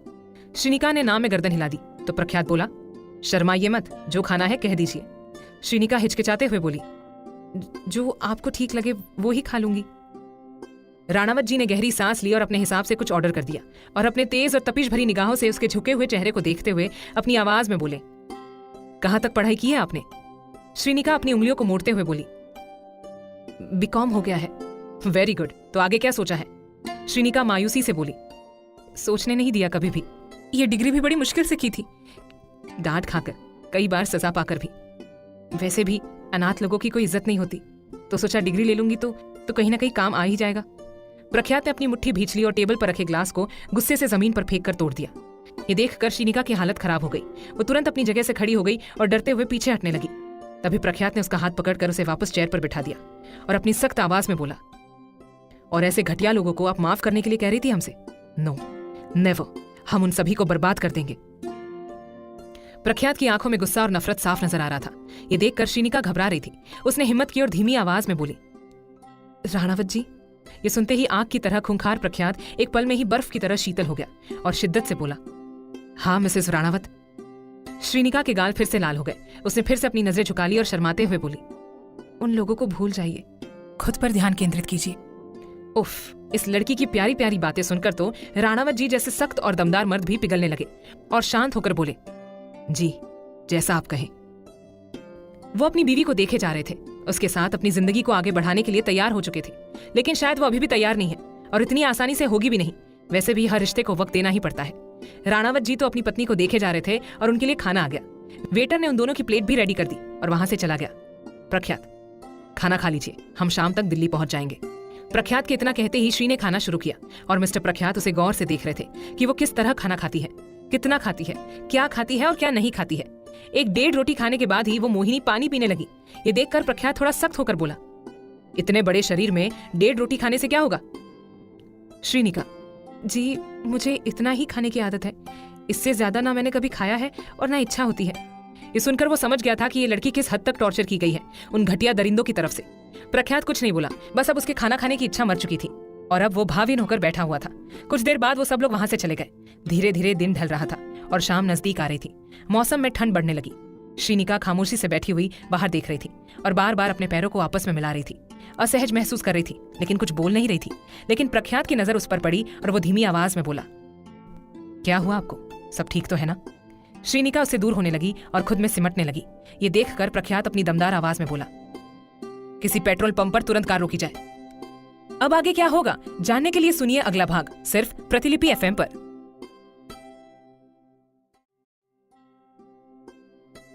भाग 16। श्रीनिका खामोशी से बैठी हुई बाहर देख रही थी और बार बार अपने पैरों को आपस में मिला रही थी। असहज महसूस कर रही थी लेकिन कुछ बोल नहीं रही थी। लेकिन प्रख्यात की नजर उस पर पड़ी और वो धीमी आवाज में बोला, क्या हुआ आपको? सब ठीक तो है ना? श्रीनिका उससे दूर होने लगी और खुद में सिमटने लगी। ये देखकर प्रख्यात अपनी दमदार आवाज में बोला, किसी पेट्रोल पंप पर तुरंत कार रोकी जाए। श्रीनिका को शर्मिंदगी महसूस होने लगी, लेकिन अब क्या कर सकते हैं। प्रख्यात एकटक उसके चेहरे को देखता रहा जिस पर बेचैनी साफ झलक रही थी। कुछ देर बाद गाड़ी को एक पेट्रोल पंप पर रोका गया। प्रख्यात तुरंत गाड़ी से बाहर निकल आया और श्री की तरफ का दरवाजा खोलकर अपना हाथ आगे बढ़ाते हुए अपनी भारी मर्दाना आवाज में बोला, आइए। श्रीनिका ने उसके हाथ पर हाथ रखा और कार से बाहर निकल आई। प्रख्यात उसका हाथ पकड़कर उसे अपने साथ ले गया। पेट्रोल पंप के ऑफिस की तरफ बढ़ने लगा और श्री उसका हाथ पकड़कर उसके पीछे पीछे चल रही थी। ऑफिस पहुंचते ही एक आदमी आया और बोला, जी सर। प्रख्यात, लेडीज वॉशरूम कहाँ है? श्रीनिका प्रख्यात के पीछे सिर झुकाकर खड़ी थी। अब उसके पेट में दर्द होने लगा था। प्रख्यात की बात सुनकर आदमी अपने दाएं तरफ इशारे करते हुए बोला, सर उस तरफ वॉशरूम है, लेकिन ध्यान से, क्योंकि उसे जेंट्स भी यूज करते हैं। तो ये सुनकर प्रख्यात गुस्से से बोला, तो आप लोग सरकार के पैसे खा जाते हो। सरकार करोड़ों रुपए देती है, लेकिन बिचौलिया पैसा खा जाएंगे और पेट्रोल पंप पर एक सेपरेट लेडीज टॉयलेट नहीं बना पाएंगे। फिर गालियां देते हो सरकार को, जबकि आदमी सिर झुकाकर बोला, माफ कीजिएगा सर, लेकिन बात आपकी सच्ची है। ठेकेदार पैसा खा गए, जबकि केंद्र सरकार के आदमियों ने महिला और पुरुष दोनों के लिए अलग अलग शौचालय बनाने के लिए पैसे दिए थे। प्रख्यात ने उसे घूरा और अपनी बीवी को लेकर वहां से चला गया। वॉशरूम के पास पहुंचकर उसने अपनी तेज नजरों से चारों तरफ देखा कि आसपास कोई है तो नहीं। अच्छे से देखभाल करने के बाद उसने वॉशरूम का दरवाजा खोला और अंदर देखने लगा कि कितनी साफ सफाई है। टॉयलेट सीट थोड़ी गंदी थी। ये देखकर प्रख्यात को बहुत गुस्सा आया और वो बोला, व्हाट द हेल, यहाँ हमारे प्रधानमंत्री जी इतनी मेहनत से स्वच्छ भारत मिशन चला रहे हैं और इन स्थानीय लोगों को कुछ पड़ी ही नहीं है, गंदगी फैलाते जाते हैं। प्रख्यात के पीछे खड़ी श्रीनिका से अब कंट्रोल नहीं हो पा रहा था। वो बार बार बेचैन हुए जा रही थी। प्रख्यात ने गहरी सांस ली और श्री की तरफ मुड़ा और उसकी हालत देखकर चिंतित होकर बोला, ये साफ नहीं है, ऐसे में हम आपकी हेल्थ के साथ कोई खिलवाड़ नहीं कर सकते। सीट गंदी हो रखी है, ऐसा कीजिए आप सीट के ऊपर बैठना ही मत। इतना कहकर प्रख्यात अपने मन में बोला, ये हम क्या कह रहे हैं, ये एक लड़की है, कोई लड़का नहीं जो सीट पर बैठे बिना फ्रेश हो जाएगी। प्रख्यात ने गहरी सांस ली और अपनी जेब से रुमाल निकालकर उसे देते हुए बोला, ये लीजिए, सीट पर पहले इसे बिछा देना, उसके बाद ही बैठना। प्रख्यात को ये सब कहते हुए शर्मिंदगी महसूस हो रही थी। वही श्रीनिका को सुनते हुए भी शर्म आ रही थी। उसने रुमाल लिया और बाथरूम के अंदर जाकर दरवाजा बंद करने लगी। तभी प्रख्यात ने उसे रोका और कहा, अंदर से बंद मत करना, यहाँ का कोई भरोसा नहीं। आप चिंता मत कीजिए, हम दरवाजा पकड़कर खड़े हैं। श्रीनिका ने हाँ कहा और बाथरूम के अंदर चली गई और राणावत जी ने दरवाजा बंद कर दिया और उसके हैंडल को पकड़कर वही खड़े हो गए ताकि बाथरूम के आसपास कोई भी ना आ सके। राणावत जी अपनी जुनूनी निगाहों से बाथरूम के दरवाजे को ही देख रहे थे। तभी वहां पर एक आदमी आया और अंदर जाने लगा तो राणावत जी सख्ती से बोले, मैनर्स नाम की भी कोई चीज होती है इस दुनिया में? दिखता नहीं हम खड़े हैं यहाँ? आदमी, लेकिन आप तो बाहर खड़े हो और मुझे अंदर जाना है, तो प्लीज यहाँ से हट जाइए। प्रख्यात अपनी सख्त और कठोर आवाज में बोला, पहली बात तो ये कि आंखें फाड़ कर देखिए, ये एक लेडीज वॉशरूम है और दूसरी बात, इसमें हमारी पत्नी मौजूद है, तो आप यहाँ से जा सकते हैं। आदमी, मैं कैसे मान लूं कि इसमें आपकी पत्नी मौजूद है? क्या पता मुझे भगाकर आप खुद इस वॉशरूम को यूज करना चाहते हो। सब समझता हूं मैं। अगर आपकी पत्नी इसमें है तो मैं उसे देख कर ही जाऊंगा। बस इस आदमी का इतना ही कहना था कि तभी प्रख्यात ने उसकी कॉलर पकड़ ली और उसे जोर से धक्का देते हुए गुस्से से बोला, एक थप्पड़ मारी ना तो किसी को भी देखने के लायक नहीं रहोगे। हमारी पत्नी को देखने वाले होते कौन हो तुम? चुपचाप चले जाओ यहाँ से, वरना। प्रख्यात के ऐसे रूप को देखकर वो आदमी तुरंत वहां से चला गया और गुस्से में बड़बड़ करने लगा। तभी प्रख्यात जोर से बोला, हिम्मत है तो सामने आकर बोलिए ना, दूर से बड़बड़ करने में कौन सी मर्दानगी है? वो आदमी तुरंत वहां से भाग गया। प्रख्यात ने गहरी सांस ली और फिर से बाथरूम के दरवाजे को देखने लगा। वहीं बाथरूम के अंदर मौजूद श्रीनिका ये सब सुन रही थी। पहले तो उसे डर लग रहा था कि उसके पति इतने ज्यादा गुस्से वाले हैं, लेकिन धीरे धीरे वो समझ रही थी कि वो भले ही गुस्से वाले हैं, लेकिन उसकी इज्जत के लिए वो सबसे लड़ते हैं। और ये बहुत बड़ी बात है, क्योंकि आज तक किसी ने उसके लिए अच्छा नहीं सोचा था। उसे डांटा गया, बुरा भला कहा गया, कोसा गया। प्रख्यात के बारे में सोच सोचकर श्रीनिका का दिल जोर शोर से धड़क रहा था। तभी उसकी नजर सामने दीवार पर चल रही बड़ी सी छिपकली पर पड़ी और उसे देखते ही वो डर के मारे जोर से चिल्लाई, अब बचाओ। उसकी आवाज सुनते ही बाहर खड़ा प्रख्यात बेचैन हो गया, घबराने लगा। उसने तुरंत बाथरूम का दरवाजा खोला तो तभी श्रीनिका भागती हुई चिल्लाती हुई बाहर निकल आई और सीधा प्रख्यात की बाजू को पकड़कर उसे चिपक गई और कांपने लगी। ये देखकर राणावत जी तो बर्फ की तरह जम गए और उनका दिल धक धक करने लगा। श्रीनिका उनसे चिपकी हुई थी। उसके बदन से चंदन की महक बहुत तेजी से आ रही थी, जिसकी महक से वो और बहक रहे थे। उन्होंने शिद्दत से अपनी आंखें बंद कर ली और अपनी बीवी की करीबी को महसूस करने लगे। तभी श्री डरते हुए बोली, अंदर अंदर बहुत बड़ी छिपकली है। ओह छी, कितनी मोटी और गंदी थी वो। ये सुनते ही राणावत जी अपने ख्यालों से बाहर आए और अपनी दाई बाजू से चिपकी हुई श्री की तरफ देखते हुए जुनून से बोले, प्रख्यात सिंह राणावत की पत्नी होकर एक छिपकली से डरती है आप? ये सुनते ही श्रीनिका को अपनी गलती का एहसास हुआ और वो तुरंत प्रख्यात से दूर हो गई और नजरें झुका ली। ये देखकर प्रख्यात के चेहरे पर कातिल मुस्कान आ गई और वो बोले, अब चले? श्रीनिका ने हाँ में अपनी गर्दन हिला दी और हाथ धोकर अपने पति के पीछे पीछे चलने लगी। वो दोनों गाड़ी में बैठ गए और उनका काफिला दिल्ली की तरफ बढ़ गया। शाम के 7 बज रहे थे और अब दिल्ली आने में सिर्फ आधा घंटा बाकी था। जैसे जैसे दिल्ली नजदीक आ रहा था, वैसे वैसे प्रख्यात का चेहरा सीरियस होते जा रहा था। उसके सामने उसके परिवार वालों का चेहरा घूम रहा था। फिर उसने अपने बगल में खामोशी से बैठी अपनी पत्नी की तरफ देखा तो वो फिर से सब कुछ भूलने लगा और सिर्फ उसके बारे में सोचते हुए शिद्दत से बोला, चाहे कुछ भी हो जाए, हमारा साथ मत छोड़ना। ये सुनकर श्रीनिका का दिल धक धक करने लगा। उसके संपूर्ण शरीर पर रोंगटे खड़े हो गए। अचानक से न जाने उसे क्या हुआ कि वो भावुक होकर बोली, आप भी मत छोड़ना। अपनी पत्नी के मुंह से ये सब सुनकर प्रख्यात के रोम रोम खिल उठे, बदन सिहर उठा और सांसें तेज होने लगी। वो अपनी निगाहों में जुनून और तलब लिए अपनी पत्नी के करीब आने लगा और ये देखकर वो खुद में सिमटने लगी। मिस्टर राणावत जी और करीब आने लगे। तभी ड्राइवर ने जोर से हॉर्न बजाया, जिसकी आवाज से वो दोनों झेप गए और तुरंत एक दूसरे से दूर हो गए। प्रख्यात ने अपना चेहरा मसला और अपनी दमदार आवाज में बोला, बहुत हॉर्न बजाया जा रहा है, मजाल है कि कोई कुछ कर ले। ड्राइवर को कुछ समझ नहीं आया, लेकिन उसने माफी मांग ली। वही विहान मन ही मन हंस रहा था। श्रीनिका खुद में सिकुड़ कर बैठी हुई थी और खिड़की से सिर टिकाकर खामोशी से बाहर की तरफ देख रही थी। हालांकि बाहर कुछ भी दिख नहीं रहा था। कुछ देर बाद उनकी गाड़ी दिल्ली शहर की सीमा पर पहुंच गई और ये देखकर विहान के माथे पर पसीना आने लगा। उसे पता है कि राणावत खानदान में कोई भी व्यक्ति, चाहे लड़का हो या लड़की हो, किसी को भी अपनी पसंद से और अपने हिसाब से शादी करने का हक नहीं है। पूरा खानदान लव मैरिज के सख्त खिलाफ है और यहाँ पर उसी खानदान के सबसे बड़े और होनहार चिराग ने ऐसा कदम उठाया है। अपने परिवार के एक अहम नियम को तोड़ा है, जिसके लिए शायद घरवाले उन्हें माफ नहीं करेंगे, भले ही प्रख्यात सबका फेवरेट ही क्यों ना हो। विहान ने पीछे मुड़कर देखा तो राणावत जी अपना भावहीन चेहरा लिए बैठे हुए थे। उनकी काली गहरी निगाहों में कुछ नहीं दिख रहा था। वो अपने चेहरे पर उगी दाढ़ी को मसलते हुए अपनी आवाज में बोले, गाड़ी एक तरफ रोकी जाए। राणावत जी की बात सुनकर विहान को काफी हैरानी हुई। उसने गाड़ी रुकवा दी। गाड़ी सड़क किनारे रुक गई। ये देखकर श्री को भी काफी हैरानी हुई और उसने राणावत जी की तरफ देखा तो वो तुरंत गाड़ी से बाहर निकल गए। उनके पीछे पीछे विहान भी गाड़ी से बाहर निकला तो देखा प्रख्यात सड़क किनारे खड़ा होकर अपनी तेज और सख्त नजरों से सामने के जंगल को घूर रहा था। न जाने उसके दिमाग में क्या चल रहा था। विहान उसके पास आया और बोला, हम जानते हैं आपको अपने खानदान की इज्जत की बहुत परवाह है, लेकिन ये जो हुआ है वो गलत नहीं था। हम सब मिलकर उन्हें समझा लेंगे। प्रख्यात अपनी पैंट की जेब में हाथ डालकर रौब से बोला, वो लोग नहीं मानेंगे। वो लोग हमारे इस रिश्ते को स्वीकार नहीं करेंगे और हमारी पत्नी ही इन सब की जिम्मेदार साबित होगी, जो कि हमें बर्दाश्त नहीं। इनकी इज्जत के लिए ही ये सब किया है, तो आगे भी जिंदगी भर इन्हें इज्जत से रखना चाहते हैं। विहान, पूरा परिवार आपकी हर बात मानता है। आपकी इतनी ज्यादा इज्जत है तो आपकी बात वो लोग जरूर समझेंगे, मुझे यकीन है। प्रख्यात ने उसकी आंखों में देखा और कटाक्ष में मुस्कुराते हुए अपनी आकर्षक आवाज में बोला, तो फिर चलिए राणावत मेंशन और आजमा लीजिए इसे भी। इतना कहकर राणावत जी वापस अपनी गाड़ी में जाकर बैठ गए और विहान भी गहरी सांस लेते हुए गाड़ी में बैठ गया और उनकी गाड़ी सीधा राणावत मेंशन के लिए निकल गई। आगे क्या होगा जानने के लिए सुनिए अगला भाग, सिर्फ प्रतिलिपि FM पर। भाग 17। प्रख्यात अपनी पैंट की जेब में हाथ डालकर रौब से बोला, वो लोग नहीं मानेंगे। वो लोग हमारे इस रिश्ते को स्वीकार नहीं करेंगे और हमारी पत्नी इन सबकी जिम्मेदार साबित होगी, जो कि हमें बर्दाश्त नहीं। इनकी इज्जत के लिए ही ये सब किया है और आगे भी जिंदगी भर इन्हें इज्जत के साथ रखना चाहते हैं। विहान, पूरा परिवार आपकी हर बात मानता है, आपकी इतनी ज्यादा इज्जत करता है, तो आपकी बात वो जरूर समझेंगे, मुझे यकीन है। प्रख्यात ने उसकी आंखों में देखा और कटाक्ष में मुस्कुराते हुए अपनी आवाज में बोला, तो फिर चलिए राणावत मेंशन और आजमा लीजिए इसे भी। इतना कहकर राणावत जी वापस अपनी गाड़ी में जाकर बैठ गए और विहान भी गहरी सांस लेते हुए गाड़ी में बैठ गया और उनकी गाड़ी सीधा राणावत मेंशन के लिए निकल गई। राणावत जी की गाड़ी जैसे जैसे राणावत मेंशन की तरफ बढ़ रही थी, वैसे वैसे उन्हें अपनी मां के स्वास्थ्य की चिंता हो रही थी। वो दिल की कमजोर है, उन्हें एक बार हार्ट अटैक आ चुका है।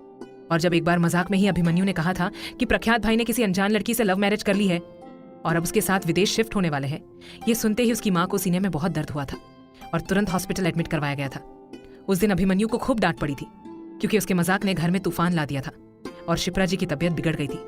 लेकिन आज के समय में प्रख्यात ने सच में बिना किसी को बताए एक अजनबी लड़की से शादी कर ली है और ये बात जब उसकी मां को पता चलेगी तो उन्हें फिर से हार्ट अटैक आ जाएगा। और ये सोचते ही प्रख्यात ने अपनी मुट्ठी भींच ली और तुरंत बोला, कार किसी अच्छे 7 स्टार होटल लेकर चलो। प्रख्यात की बात सुनकर श्रीनिका को काफी हैरानी हुई, लेकिन वो कुछ नहीं बोली क्योंकि वो किसी पर अपना कोई हक नहीं समझती। उसे जहां ले जाएंगे वो चुपचाप चली जाएगी। वही विहान सब कुछ समझ गया और गाड़ी को सीधा दिल्ली की आलीशान ग्रैंड प्राइम होटल की तरफ बढ़ा दिया। कुछ देर बाद उनकी गाड़ी उस आलीशान होटल के पार्किंग एरिया में जाकर खड़ी हो गई। गार्ड्स बाहर निकल आए और विहान भी बाहर निकल आया और उसने गाड़ी का दरवाजा खोला तो हमारे राणावत जी अपने रौबीले चेहरे को लेकर गाड़ी से बाहर निकल आए और अपनी तेज नजरों से इधर उधर देखते हुए अपनी दमदार आवाज में बोले, हम अभी कोई रिस्क नहीं लेना चाहते। माँ की तबीयत ठीक नहीं रहती है, ऐसे में उन्हें अचानक से ये झटका हम नहीं दे सकते और श्रीनिका को कोई कुछ कहेगा ये हमसे सहन नहीं होगा। तो फिलहाल के लिए होटल रूम बुक कर लीजिए और आप और सब लोग मिलकर डिनर कर लीजिए। हम राणावत मेंशन जाकर आते हैं। सबसे पहले तो अपनी सगाई को रद्द करवा देते हैं, उसके बाद धीरे धीरे सबको बता देंगे कि हम शादी कर चुके हैं और हमें श्रीनिका के साथ ही रहना है उम्र भर।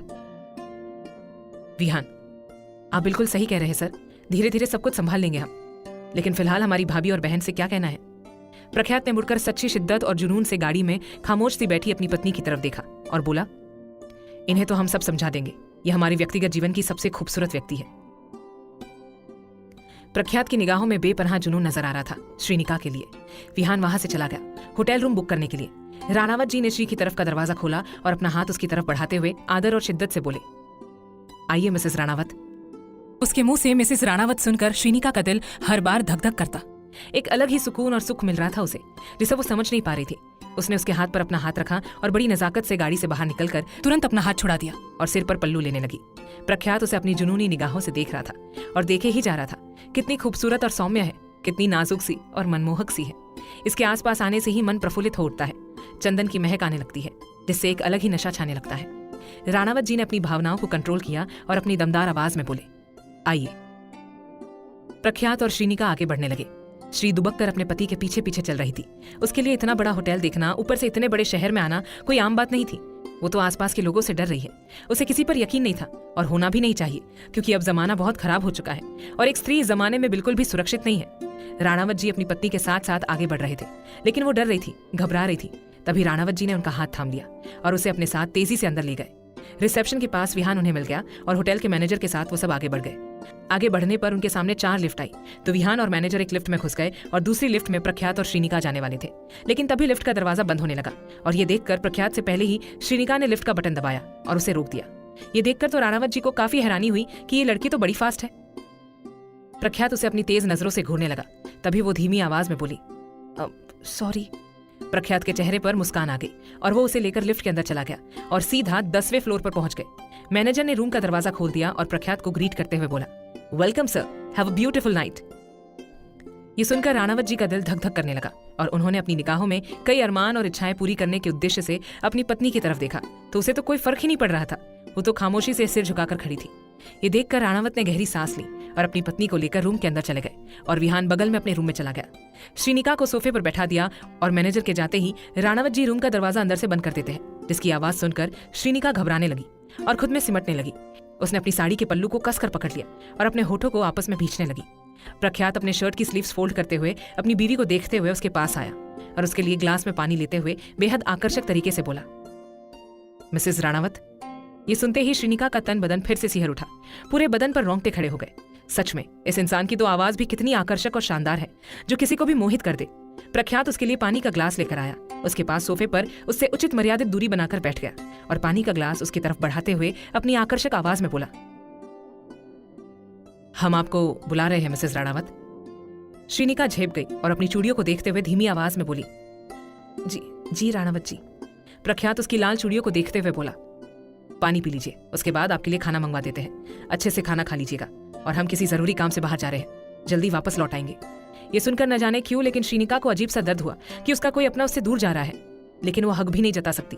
उसने हाँ में गर्दन हिला दी और पानी का ग्लास अपने नाजुक हाथ से ले लिया।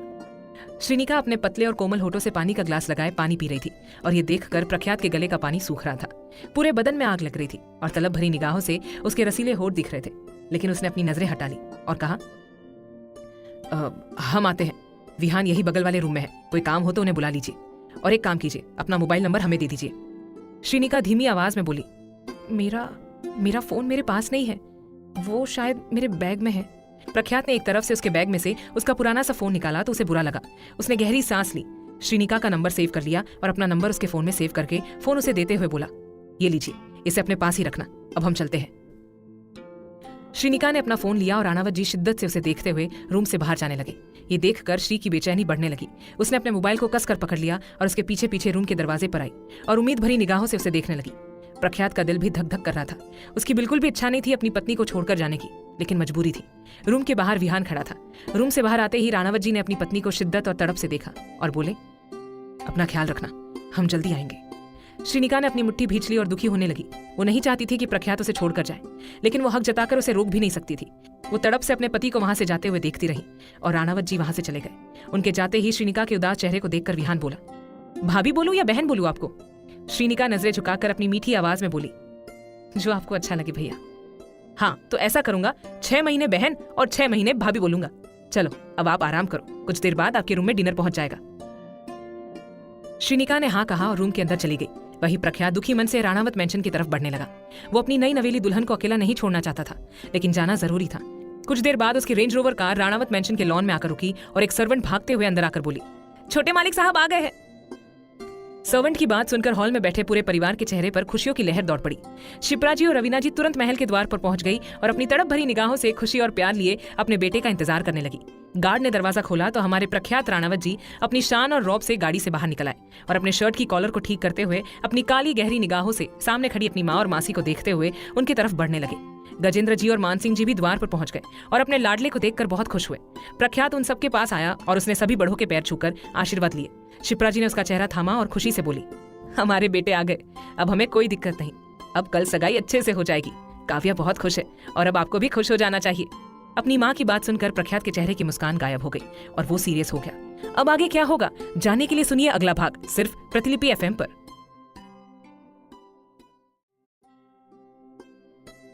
भाग 18। गार्ड ने दरवाजा खोला तो हमारे प्रख्यात राणावत जी अपनी शान और रौब से गाड़ी से बाहर निकल आए और अपने शर्ट की कॉलर को ठीक करते हुए अपनी काली गहरी निगाहों से सामने खड़ी अपनी माँ और मासी को देखते हुए उनकी तरफ बढ़ने लगे। गजेंद्र जी और मानसिंह जी भी द्वार पर पहुंच गए और अपने लाडले को देखकर खुश होने लगे। प्रख्यात उन सभी के पास आया और उसने सभी बड़ों के पैर छूकर आशीर्वाद लिया। शिप्रा जी ने उसका चेहरा थाम लिया और खुशी से बोली, हमारे बेटे घर आ गए, अब हमें कोई दिक्कत नहीं है, अब कल सगाई अच्छे से हो जाएगी। काव्या बहुत खुश है और अब आपको भी खुश हो जाना चाहिए। अपनी माँ की बात सुनकर प्रख्यात के चेहरे की मुस्कान गायब हो गई और वो सीरियस हो गया। उसने अपनी मुट्ठी भींच ली और उसका मन कर रहा था कि वो साफ तौर पर कह दे कि उसे किसी से सगाई नहीं करनी, उसकी शादी हो चुकी है और अब वो जिंदगी भर अपनी पत्नी के साथ ही रहना चाहता है। उसने भावहीन अंदाज में अपनी दमदार आवाज में कहा, सगाई के अलावा भी कोई और टॉपिक हो सकता है क्या इस घर में माँ? शिप्रा जी और बाकी सभी को थोड़ी हैरानी हुई उसकी बात सुनकर, लेकिन शिप्रा जी अपना सिर पीटते हुए बोली, उफ़ माफ कीजिए बेटा, हम कुछ ज्यादा ही एक्साइटेड हो जाते हैं, आप जानते ही है। खैर आइए, आपका स्वागत है। प्रख्यात ने हाँ कहा और हल्की मुस्कान लिए बंगले के अंदर जाने लगा, लेकिन रवीना जी उसे अजीब नजरों से देख रही थी। उन्हें कुछ गड़बड़ लग रही थी। आज उनके बेटे का मिजाज कुछ ठीक नहीं था। वो एकटक प्रख्यात को देख रही थी और अंदर जाते हुए प्रख्यात ने भी उनकी तरफ देखा और इस तरह देखा है जैसे रवीना जी एक बार में ही समझ गई कि आज उनका बेटा बेचैन है और बहुत कुछ कहना चाहता है। वो सब लोग बंगले के अंदर आ गए और प्रख्यात के इर्द गिर्द बैठकर खुशी से उससे बातें करने लगे, लेकिन राणावत जी बेचैन हुए जा रहे थे। उन्हें अपनी नई नवेली दुल्हन की चिंता हो रही थी। बार बार उसके ख्याल आ रहे थे। एक तो सीधी लड़की, ऊपर से इस अनजान शहर में अकेले यूं होटल में कैसे रह रही होगी। ये सब सोचते हुए राणावत जी को गुस्सा आ रहा था। आज पहली बार ऐसा हो रहा था कि उन्हें अपने घर वालों से बात करने की इच्छा नहीं हो रही थी। कोई समझ पाए या ना पाए, लेकिन रवीना जी को सब समझ आ रहा था कि उनका बेटा ठीक नहीं है। रवीना जी उसकी सिचुएशन देखते हुए बोली, आप सब लोग अब क्या पूरी रात बातें करते रहेंगे? अरे मेरा बेटा थोड़ा आराम कर ले, सगाई कल है तो बस कल देख लेंगे। रवीना जी के इतना कहते ही प्रख्यात ने अपनी मुट्ठी कस ली और अपनी दमदार आवाज में सीधे और सटीक शब्दों में बोला, हमें आप सबसे कुछ जरूरी बात करनी है। सब लोग उसकी तरफ देखने लगे और गजेंद्र जी बोले, हाँ बेटा कहिए। प्रख्यात ने एक नजर अपनी मासी की तरफ देखा तो वो अपनी भारी आवाज में बोला, हम ये सगाई नहीं करना चाहते, किसी भी कीमत पर नहीं। प्रख्यात की बात सुनकर सबके अब होश उड़ गए और शिप्रा जी का दिल धक धक करने लगा। उनकी सांसें तेज होने लगी। रवीना जी को भी काफी हैरानी हुई और वो एक टक प्रख्यात का चेहरा देखती रही। तभी गजेंद्र जी चिंतित होकर बोले, ये आप क्या कह रहे हैं बेटा, अचानक से क्या हुआ? प्रख्यात जैसे ही कुछ कहने लगा और श्रीनिका के बारे में बताने लगा, तभी उसकी मां तुरंत बेहोश हो गई। ये देखकर सब लोग घबरा गए। प्रख्यात की तो हालत ही खराब हो गई। उसने तुरंत अपनी मां को गोद में उठा लिया और उन्हें लेकर रूम में चला गया। मान सिंह जी ने तुरंत डॉक्टर को कॉल लगा दिया और बाकी सब प्रख्यात के पीछे पीछे रूम में आ गए। गजेंद्र जी के तो पसीने छूटने लगे, उनकी सांसें भी तेज होने लगी। वो अपनी पत्नी को इस हालत में नहीं देख सकते थे। प्रख्यात ने अपनी मां को बेड पर लिटा दिया और घबराते हुए उनके गाल थपथपाते हुए बोला, मां उठिए, मां प्लीज आंखें खोलिए। गजेंद्र जी घबराते हुए अपनी पत्नी के पैर मसल रहे थे और रवीना जी उनके हाथ मसल रही थी। सबकी हालत खराब हो चुकी थी। सारी खुशियां एक झटके में गायब हो चुकी थी। प्रख्यात एक टक अपनी मां के खामोश चेहरे को देख रहा था और अंदर ही अंदर दुखी हो रहा था। कुछ ही देर में डॉक्टर पहुंच गए। डॉक्टर के आते ही सभी लोग रूम से बाहर चले गए, लेकिन प्रख्यात और रवीना जी रूम के अंदर ही खड़े रहे। डॉक्टर ने शिप्रा जी का इलाज किया और बोले, सब कुछ ठीक है, लेकिन इन्हें किसी तरह का टेंशन हुआ है, जिस वजह से इनके दिमाग पर और दिल पर असर पड़ा है। जैसे कि आप सब जानते हैं कि ये हार्ट की पेशेंट है और बहुत नाजुक है, तो इनके सामने ऐसी कोई बात ना करे जिनसे इनको सदमा लगे, वरना हम आपको कह सकते हैं कि अगर दूसरी बार इनको हार्ट अटैक आता है तो फिर इनकी जान बचाना बहुत मुश्किल हो जाएगी।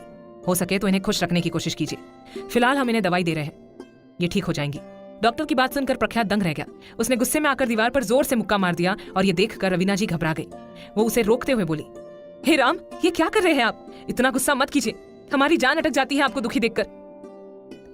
प्रख्यात बेचैन होकर तुरंत अपनी मासी के गले लग गया और बेताबी से बोला, हम मर जाएंगे लेकिन काव्या से सगाई नहीं करेंगे और अपनी मां को भी कुछ नहीं होने देंगे। ये सुनकर रवीना जी हैरान रह गई और प्रख्यात के चेहरे को थाम कर बोली, बेटा शांत हो जाइए, चलिए चलिए हमारे साथ, हमें बात करनी है आपसे। प्रख्यात तुरंत रूम से बाहर निकलकर सीधा ऊपर अपने रूम की बालकनी में चला गया और बेचैनी से इधर उधर टहलने लगा। उसे अपनी पत्नी को सारे हक और खुशियां देनी है। उसे इस घर की बहू बनाकर इस घर में लाना है और हर तरह की खुशी और हर तरह की सुख सुविधा देनी है। लेकिन वो अपनी मां से कैसे बात करे, क्योंकि वो तो सगाई की बात सुनकर ही बेहोश हो गई थी।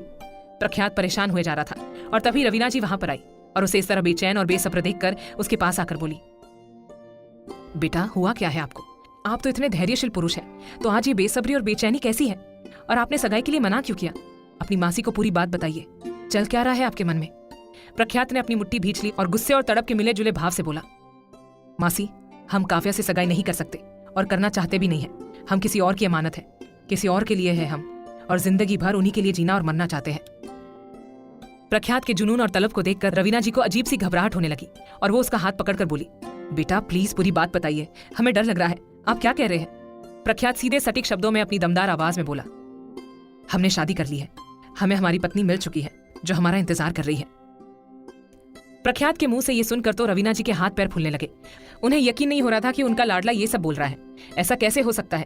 प्रख्यात अपने बड़ों को बताए बिना कभी ऐसा बड़ा कदम नहीं उठा सकता। रवीना जी घबराने लगी और लड़खड़ाने लगी।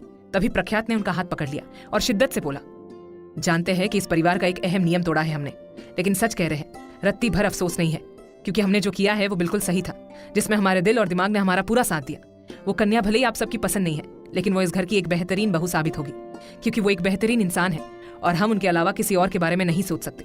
इसलिए आज सगाई को रद्द करवाने के लिए ही आए हैं और करवा कर ही रहेंगे, और कल ही अपनी पत्नी को पूरी इज्जत और सम्मान के साथ इस महल में लेकर आएंगे और उन्हें उनके सारे हक और अधिकार देंगे।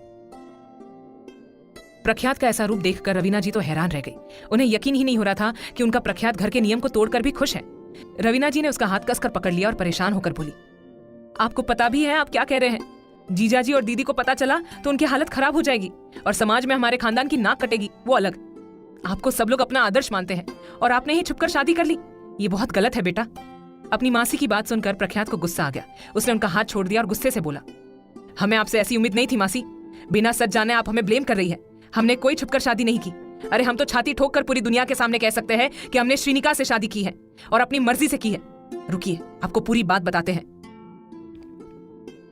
इतना कहकर प्रख्यात ने रवीना जी को वो सब कुछ बता दिया जो उसके साथ मनाली में हुआ था। एक एक बात और एक एक घटना उसने अपनी मासी को बता दी, जिसे सुनकर रवीना जी की आंखें भर आई और उनके मुंह से बस इतना निकला, वो बच्ची कैसी है। ये सुनते ही प्रख्यात चेयर पर बैठ गया, अपने माथे को मसलते हुए बेताबी से बोला, शी इज नॉट फाइन। उन्हें हमारी जरूरत है, उन्हें इस परिवार की जरूरत है। हम सबको उनके बारे में बता देंगे और कल ही उन्हें महल लेकर आएंगे। प्रख्यात की बात सुनकर रवीना जी घबराती हुई बोली, नहीं बेटा, अभी आप ऐसा कुछ मत कीजिए। आपने देखा नहीं दीदी की क्या हालत हो रखी है, और ऐसे में आप उन्हें अपनी शादी की बात बताएंगे तो उन्हें और सदमा लग जाएगा और हार्ट अटैक आ गया तो हम सब क्या करेंगे। नहीं नहीं, हम अपनी दीदी की जिंदगी खतरे में नहीं डाल सकते। प्रख्यात गुस्से से बोला, और हमारी पत्नी के हक और खुशियों का क्या? वो हमारी पत्नी है, इस खानदान की बड़ी बहू है। हम सभी की तरह अब वो भी इस घर की मालिक है, परिवार के सदस्य है, और हम उन्हें उनका हक दिलवा कर रहेंगे, चाहे कुछ भी हो जाए। माँ को हम संभाल लेंगे। इतना कहकर प्रख्यात वहां से जाने लगा। तभी रवीना जी उसके सामने आ गई और हाथ जोड़कर लाचारी से बोली, समझने की कोशिश कीजिए बेटा, हम आपसे हमेशा के लिए नहीं, बस कुछ दिनों के लिए ये सच छुपाने के लिए कह रहे हैं। बस एक बार दीदी की तबीयत ठीक हो जाए, उसके बाद हम दोनों मिलकर उन्हें आपकी शादी और हमारी बहू के बारे में बता देंगे। आप बस कुछ दिनों के लिए इस बात को और हमारी बहू को सबसे छुपा कर रखिए। प्रख्यात क्रोध से बोला, हम ऐसा बिल्कुल भी नहीं करेंगे, ये कायरों का काम है, प्रख्यात सिंह राणावत के नहीं। हम अपनी पत्नी को उनका हक दिलाकर रहेंगे और सबको हमारी बात माननी होगी, वरना। रवीना जी चिंतित होकर बोली, प्रख्यात आपको हमारी कसम है, अगर आपने अभी जाकर सबको सच बताया तो आप अपनी मासी का मरा हुआ मुंह देखेंगे। ये सुनकर राणावत जी के गुस्से की कोई सीमा नहीं रही और उन्होंने आसपास टेबल चेयर को तोड़ना फोड़ना शुरू कर दिया। वो अपनी मासी की कसम के खिलाफ नहीं जा सकते थे, लेकिन उन्हें अपनी मासी पर भयंकर गुस्सा आ रहा था। अपने बेटे को इस तरह करते देख रवीना जी ने उसके दोनों हाथों को पकड़ लिया और आंखों में आंसू लिए बोली, हम वादा करते हैं आपसे कि श्रीनिका बहू को उनकी सारी खुशियां और हक मिलेंगे। वो बहुत जल्द पूरे मान और सम्मान के साथ राणावत परिवार में शामिल होंगी, लेकिन बस कुछ दिनों तक रुक जाइए, तब तक दीदी की तबीयत भी ठीक हो जाएगी। डॉक्टर ने साफ तौर पर कहा है कि अब किसी भी तरह का झटका सुनने की सिचुएशन में नहीं है वो। उन्हें ठीक होने दीजिए प्लीज, यकीन कीजिए हमारा। प्रख्यात अपने दांत पीसते हुए गुस्से से बोला, इसके लिए हम आपको कभी माफ नहीं करेंगे मासी, लेकिन हम आपको कुछ दिनों की मोहलत देते हैं। उसके बाद हम अपनी पत्नी को लेकर यहाँ आ जाएंगे। और हाँ, एक बात हमारी भी सुन लीजिए, कल सगाई नहीं होगी, इसकी गारंटी हम आपको देते हैं। इतना कहकर वो तुरंत अपनी माँ के रूम में चला गया और ये देखकर रवीना जी भी उसके पीछे पीछे चली गई। रूम में आते ही प्रख्यात ने देखा उसकी माँ उदासी से बैठी हुई थी। उनके चेहरे का रंग उड़ा हुआ था और कमजोरी साफ दिख रही थी। ये देखकर राणावत जी को दुख हुआ। वो अपनी माँ के पास बैठकर उनका हाथ पकड़कर शालीनता से बोले, अब कैसा फील कर रही है आप? गजेंद्र जी, मान सिंह जी और रवीना जी एक तरफ खड़े होकर उन दोनों को देख रहे थे। शिप्रा जी आंखों में आंसू लिए उदासी से बोली, क्यों नहीं करनी आपको ये सगाई? प्रख्यात ने अपनी माँ के बिखरे बालों को ठीक करते हुए अपनी दमदार आवाज में मगर आदर से कहा, बुरा मत मानिए माँ, हम कोई एहसान नहीं जता रहे हैं, लेकिन कुछ कहना चाहते हैं। शिप्रा जी बेचैनी से बोली, कहिए प्लीज। हमने आज तक आप सबकी खुशी के लिए बहुत कुछ किया है, हर नियम कायदे को माना है और आगे भी आप सबके लिए कुछ भी करेंगे, लेकिन आज हम अपनी इच्छा जाहिर करना चाहते हैं कि हम काव्या से सगाई नहीं करना चाहते तो नहीं करना चाहते, और वजह हम आपको जल्दी बता देंगे। प्रख्यात की बात सुनकर शिप्रा जी की सांसें तेज होने लगी, उनकी तबियत फिर से बिगड़ने लगी और ये देखकर सब लोग घबराने लगे। लेकिन प्रख्यात ने उनके माथे को चूमा और कहा, अपने बेटे की बात मान जाइए, बहुत जल्दी आपको खुशखबरी सुनाने वाले हैं, बस जल्दी से ठीक हो जाइए और मिस्टर मेहता से कहकर सगाई को रद्द करवा दीजिए। शिप्रा जी और बाकी कोई कुछ बोल ही नहीं पा रहा था। प्रख्यात ने सबका मुंह जो बंद कर दिया था। अब उसे जल्दी से अपनी माँ के ठीक होने का इंतजार है। उसके बाद वो अपनी बीवी को राणावत मेंशन लेकर आएगा। अब आगे क्या होगा जानने के लिए सुनिए अगला भाग, सिर्फ प्रतिलिपि FM पर।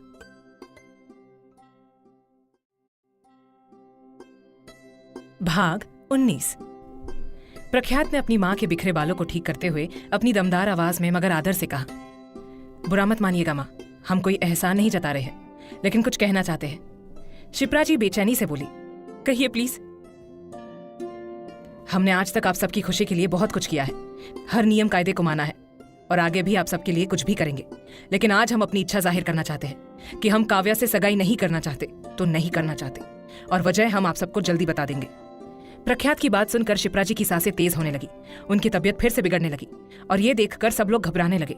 लेकिन प्रख्यात ने उनके माथे को चूमा और कहा, अपने बेटे की बात मान जाइए, बहुत जल्द आपको खुशखबरी सुनाने वाले हैं, बस जल्दी से ठीक हो जाइए और मिस्टर मेहता से कहकर सगाई को रद्द करवा दीजिए। शिप्रा जी और बाकी कोई कुछ नहीं बोल पा रहे थे। प्रख्यात ने सबका मुंह जो बंद कर दिया था। अब उसे जल्दी से अपनी माँ के ठीक होने का इंतजार है। उसके बाद वो अपनी बीवी को राणावत मेंशन लेकर आएगा। शिप्रा जी उदास होकर अपने बेटे को देखने लगी। तभी गजेंद्र जी बोले, लेकिन अचानक से हुआ क्या है आपको? आपकी शादी का फैसला लेने का हक तो हमें ही है ना, तो अब आप ऐसा क्यों कह रहे हैं? ये सुनकर प्रख्यात ने गुस्से से अपनी मासी की तरफ देखा तो रवीना जी ने लाचारी से उसके आगे हाथ जोड़ दिए और राणावत जी अपनी मुट्ठी भींचे हुए अपनी दमदार आवाज में बोले, हाँ, लेकिन हम काव्या से शादी नहीं करना चाहते। और पहली बात तो ये कि अभी हम शादी करना ही नहीं चाहते। कुछ वक्त तक रुक जाइए आप सब।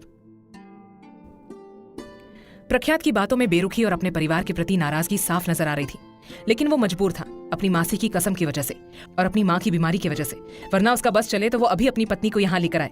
राणावत जी ने अपने गुस्से को कंट्रोल किया और अपनी माँ को पानी पिलाते हुए बोला, आप आराम कीजिए और यकीन मानिए आपको दुनिया की सबसे अच्छी बहू मिलेगी, लेकिन फिलहाल इन सब बातों को भुलाकर अपनी सेहत पर ध्यान केंद्रित कीजिए। इतना कहकर राणावत जी अपने पापा के पास आए और अपनी शर्ट की स्लीव्स फोल्ड करते हुए शांति से बोले, आई नो आप सबको बुरा लग रहा होगा और लगना जायज भी है, लेकिन जरा हमारी सिचुएशन भी समझने की कोशिश कीजिए और वैसे भी हम अपने फैसले पर अटल हैं। तो आप मिस्टर मेहता को मना कर दीजिए और हम भी उनसे और काव्या से माफी मांग लेंगे। प्रख्यात की बात सुनकर मानसिंह जी ने उसके कंधे पर हाथ रखा और प्यार से बोले, आपको जितना वक्त चाहिए ले लीजिए, हम कोई उतावले नहीं है, जाकर आराम कीजिए। प्रख्यात ने नाराजगी से अपनी मासी की तरफ देखा और तुरंत वहां से चला गया।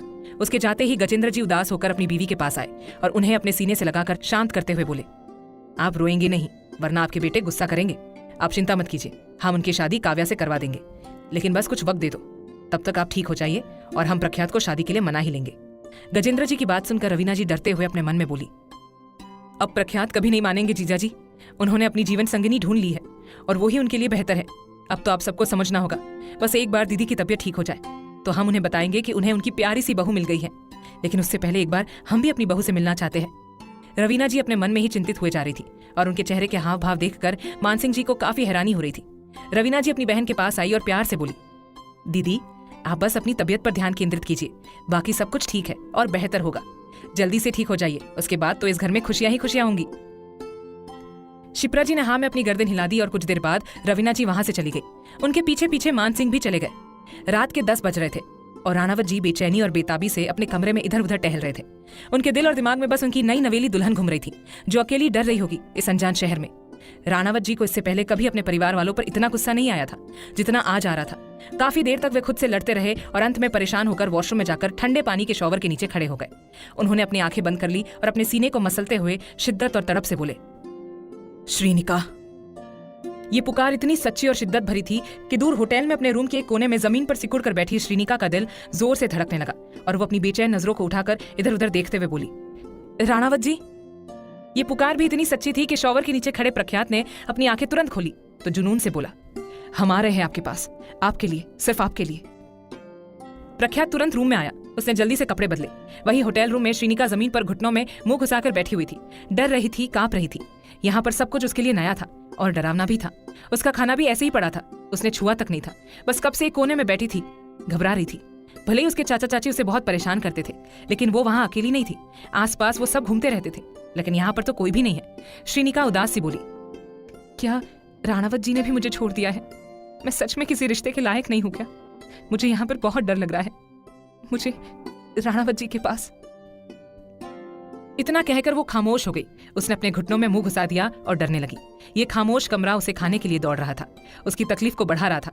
वो खामोशी से बैठी हुई थी, ना खाना खा रही थी, ना पानी पी रही थी और ना ही कुछ और, बस रोए जा रही थी, डर रही थी।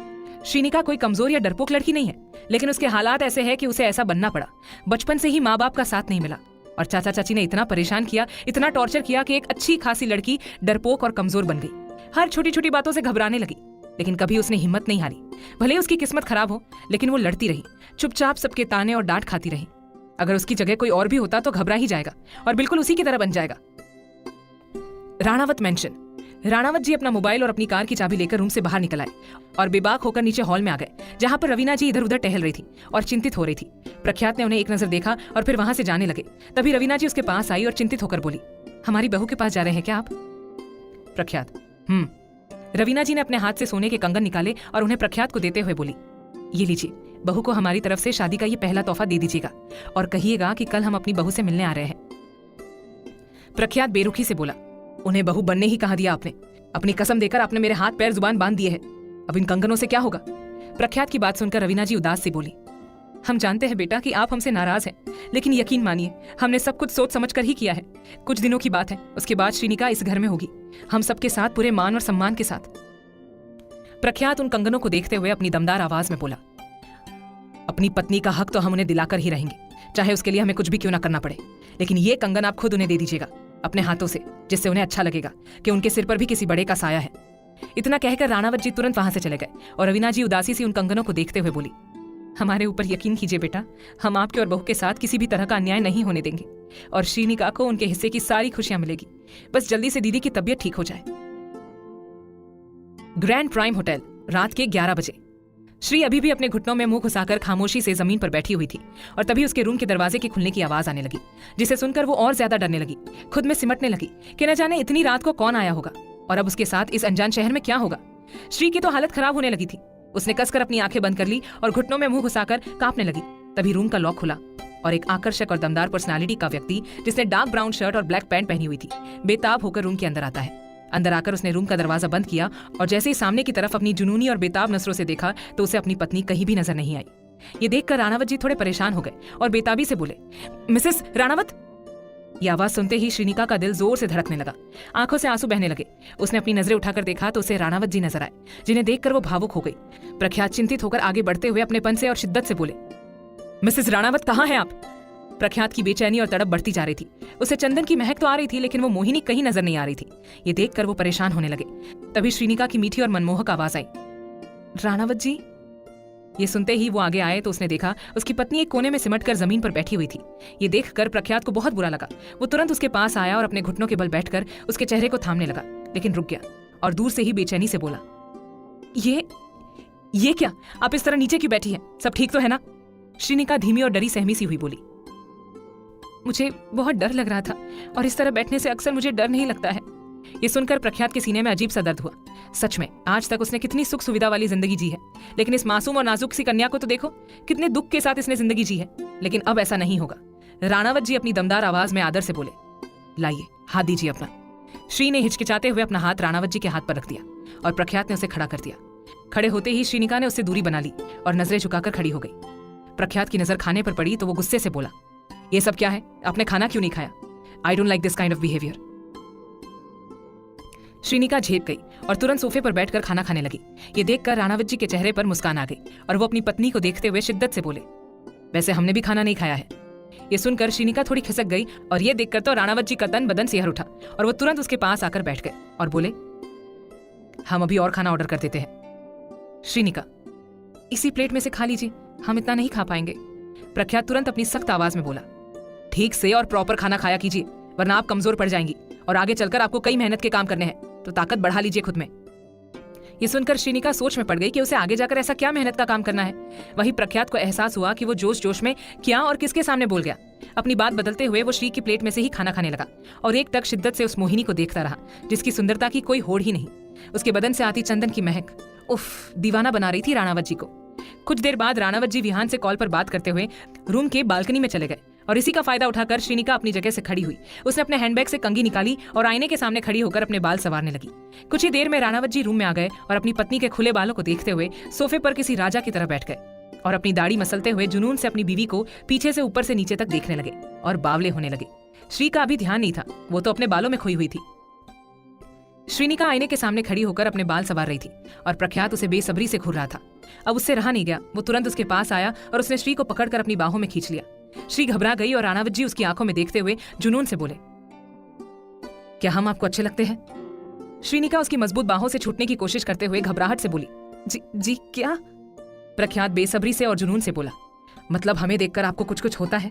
क्योंकि हमें बहुत कुछ हो रहा है, इतना कि बोल भी नहीं पा रहे, लेकिन हाँ करके दिखा सकते हैं, बस एक बार हाँ कह दीजिए। ये सुन श्री शर्म से पानी पानी हो गई और शर्मिंदगी महसूस करते हुए उसे धक्का देकर सीधा बालकनी की ओर भाग गई। राणावत जी कौन से कम थे, वो भी उसके पीछे पीछे बालकनी में चले गए। अब आगे क्या होगा जानने के लिए सुनिए अगला भाग सिर्फ प्रतिलिपि एफएम पर।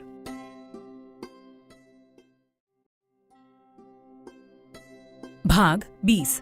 श्रीनिका आईने के सामने खड़ी होकर अपने बाल संवार रही थी और प्रख्यात उसे बेसब्री से घूर रहा था। अब उससे रहा नहीं गया, वो तुरंत उसके पास आया और उसने श्री को पकड़कर अपनी बाहों में खींच लिया। श्री घबरा गई और राणावत जी उसकी आंखों में देखते हुए जुनून से बोले, क्या हम आपको अच्छे लगते हैं? श्रीनिका उसकी मजबूत बाहों से छूटने की कोशिश करते हुए घबराहट से बोली, जी जी क्या?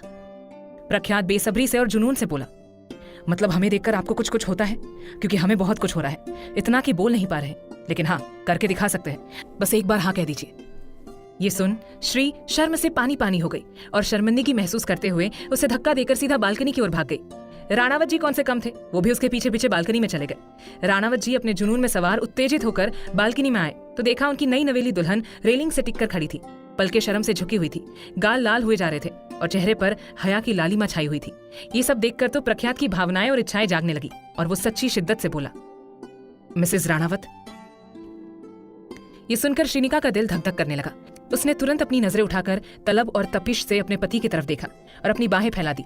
ये देखकर तो राणावत जी बेकाबू होकर तेजी से उसके पास आए और जैसे उसके गले लगने लगे तभी श्रीनिका ने जोर से छींक खाई, जिसकी आवाज सुनकर प्रख्यात अपने ख्यालों से बाहर निकल आए। उसे एक झटका सा लगा। उसने सामने देखा तो हैरान रह गया, क्योंकि श्री अभी भी आईने के सामने खड़ी होकर अपने बाल संवार रही थी और प्रख्यात सोफे पर बैठा हुआ था। अभी तक दोनों के बीच में कई दूरियां थी, कई अजनबी एहसास थे जो धीरे धीरे दूर होंगे। राणावत जी को लगा कि उन्होंने सच में अपनी पत्नी को अपनी बाहों में भर लिया था, लेकिन यह सब तो सपना था।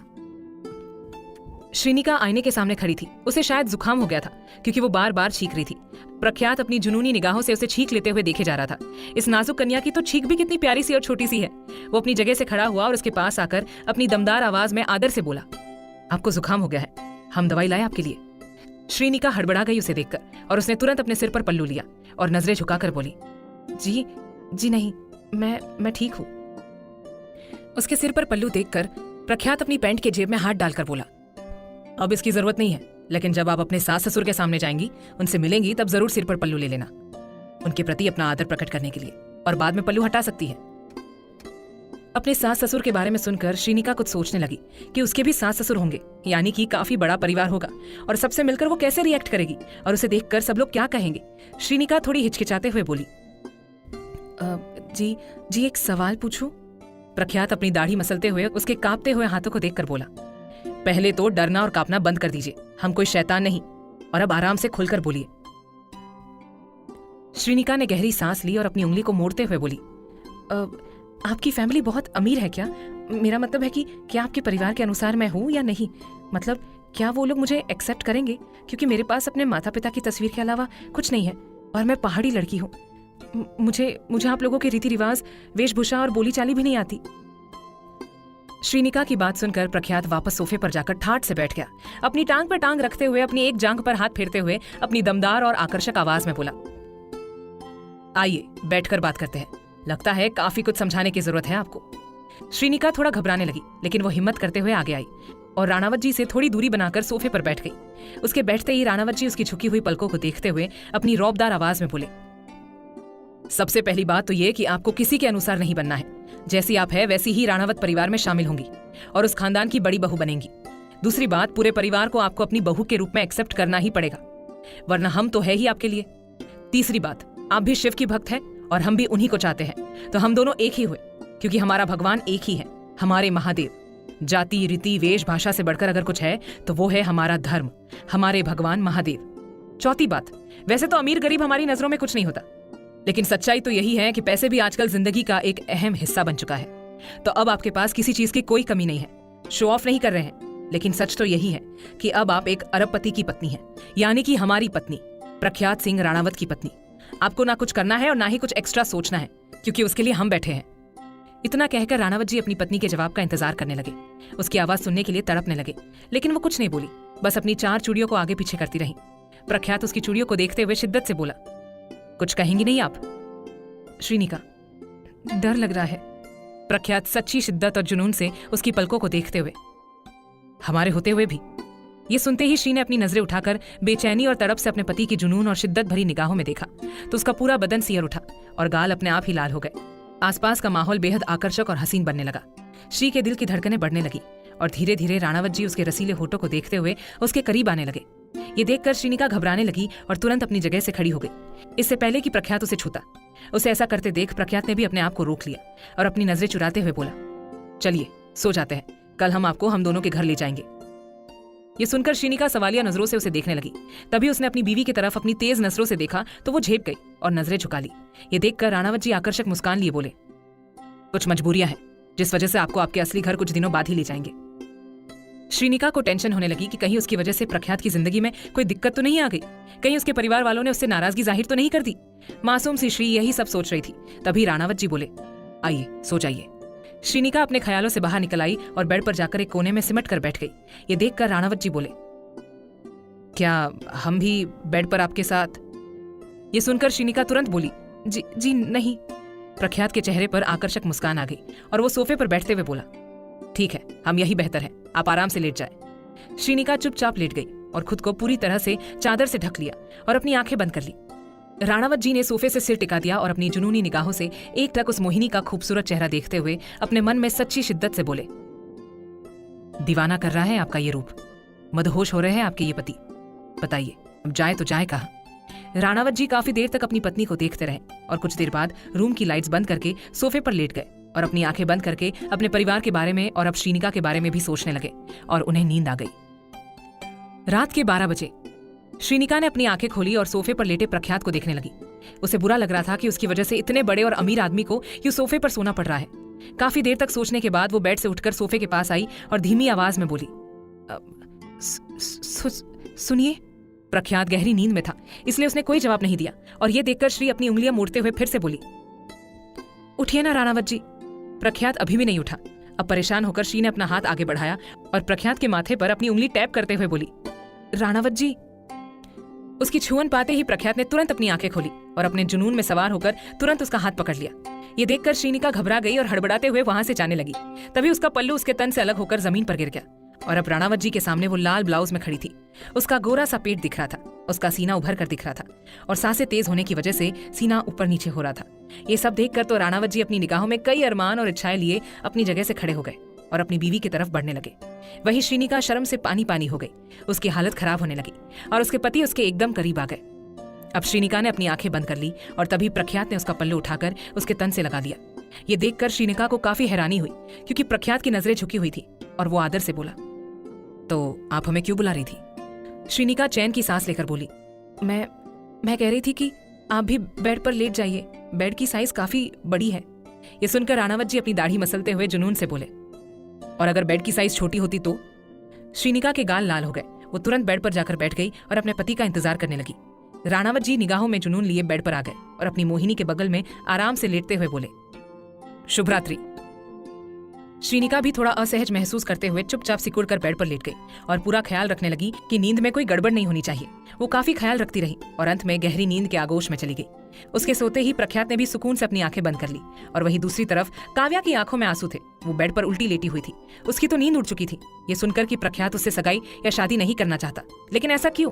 काव्या और प्रख्यात ने कभी ठीक से एक दूसरे से बात तक नहीं की, लेकिन वो अपने आंसू साफ करते हुए बोली, आपने कभी मेरी तरफ देखा भी नहीं, मुझसे ठीक से बात भी नहीं की, लेकिन कल आपको मेरे सवालों का जवाब देना होगा कि ऐसा क्यों किया आपने, क्या कमी है हमारे अंदर, या फिर आपकी जिंदगी में पहले से कोई है? हे भगवान, प्लीज प्रख्यात को हमारे नसीब में लिख दीजिए। काव्या अपने आंसू बहाए जा रही थी। वही श्रीनिका और प्रख्यात एक दूसरे के करीब आ रहे थे। प्रख्यात ने अपना हाथ आगे बढ़ाया और श्रीनिका का नाजुक सा हाथ पकड़कर मदहोशी से बोला, ये कन्या, आई वॉन्ट हर। प्रख्यात उसे अपनी तलब और तपिश भरी निगाहों से देखते हुए बोला, क्या इनके थोड़े करीब चले जाए? हाँ, जा सकते हैं। अब ये हमारी पत्नी है और इनके ऊपर हमारा पूरा हक बनता है। लेकिन डर गई और हमसे पूरी तरह से दूरी बना ली तो? नहीं। काफी देर सोचने के बाद आखिरकार राणावत जी थोड़ा सा खिसक कर अपनी बीवी के पास आ गए और तभी उसके बदन से चंदन की महक लेते हुए उत्तेजना से बोले, उफ, ये महक, I can die for her smell. Ranawat ji अपनी पत्नी के बदन की महक लेते हुए मदहोश हुए जा रहे थे और उसे अपनी बाहों में जकड़ने के लिए तड़प रहे थे, लेकिन एक साथ सब कुछ नहीं हो सकता था। श्री नींद में थी और उसने अपना हाथ उठाकर सीधा प्रख्यात के सीने पर रख दिया और ये देखकर राणावत जी के पसीने छूटने लगे। दिल की धड़कनें तेज होने लगी और उन्होंने अपने सीने पर रखे श्री के हाथ को थाम लिया और बेताब होकर उसके रसीले होठों की तरफ बढ़ने लगे। लेकिन वो रुक गए और तुरंत श्रीनिका से दूरी बनाकर उसकी तरफ पीठ करके लेट गए और खुद पर गुस्सा होने लगे कि वो किसी मासूम का इस तरह फायदा नहीं उठा सकते। प्रख्यात ने अपनी मुट्ठी भींच ली और खुद पर काबू करने लगा।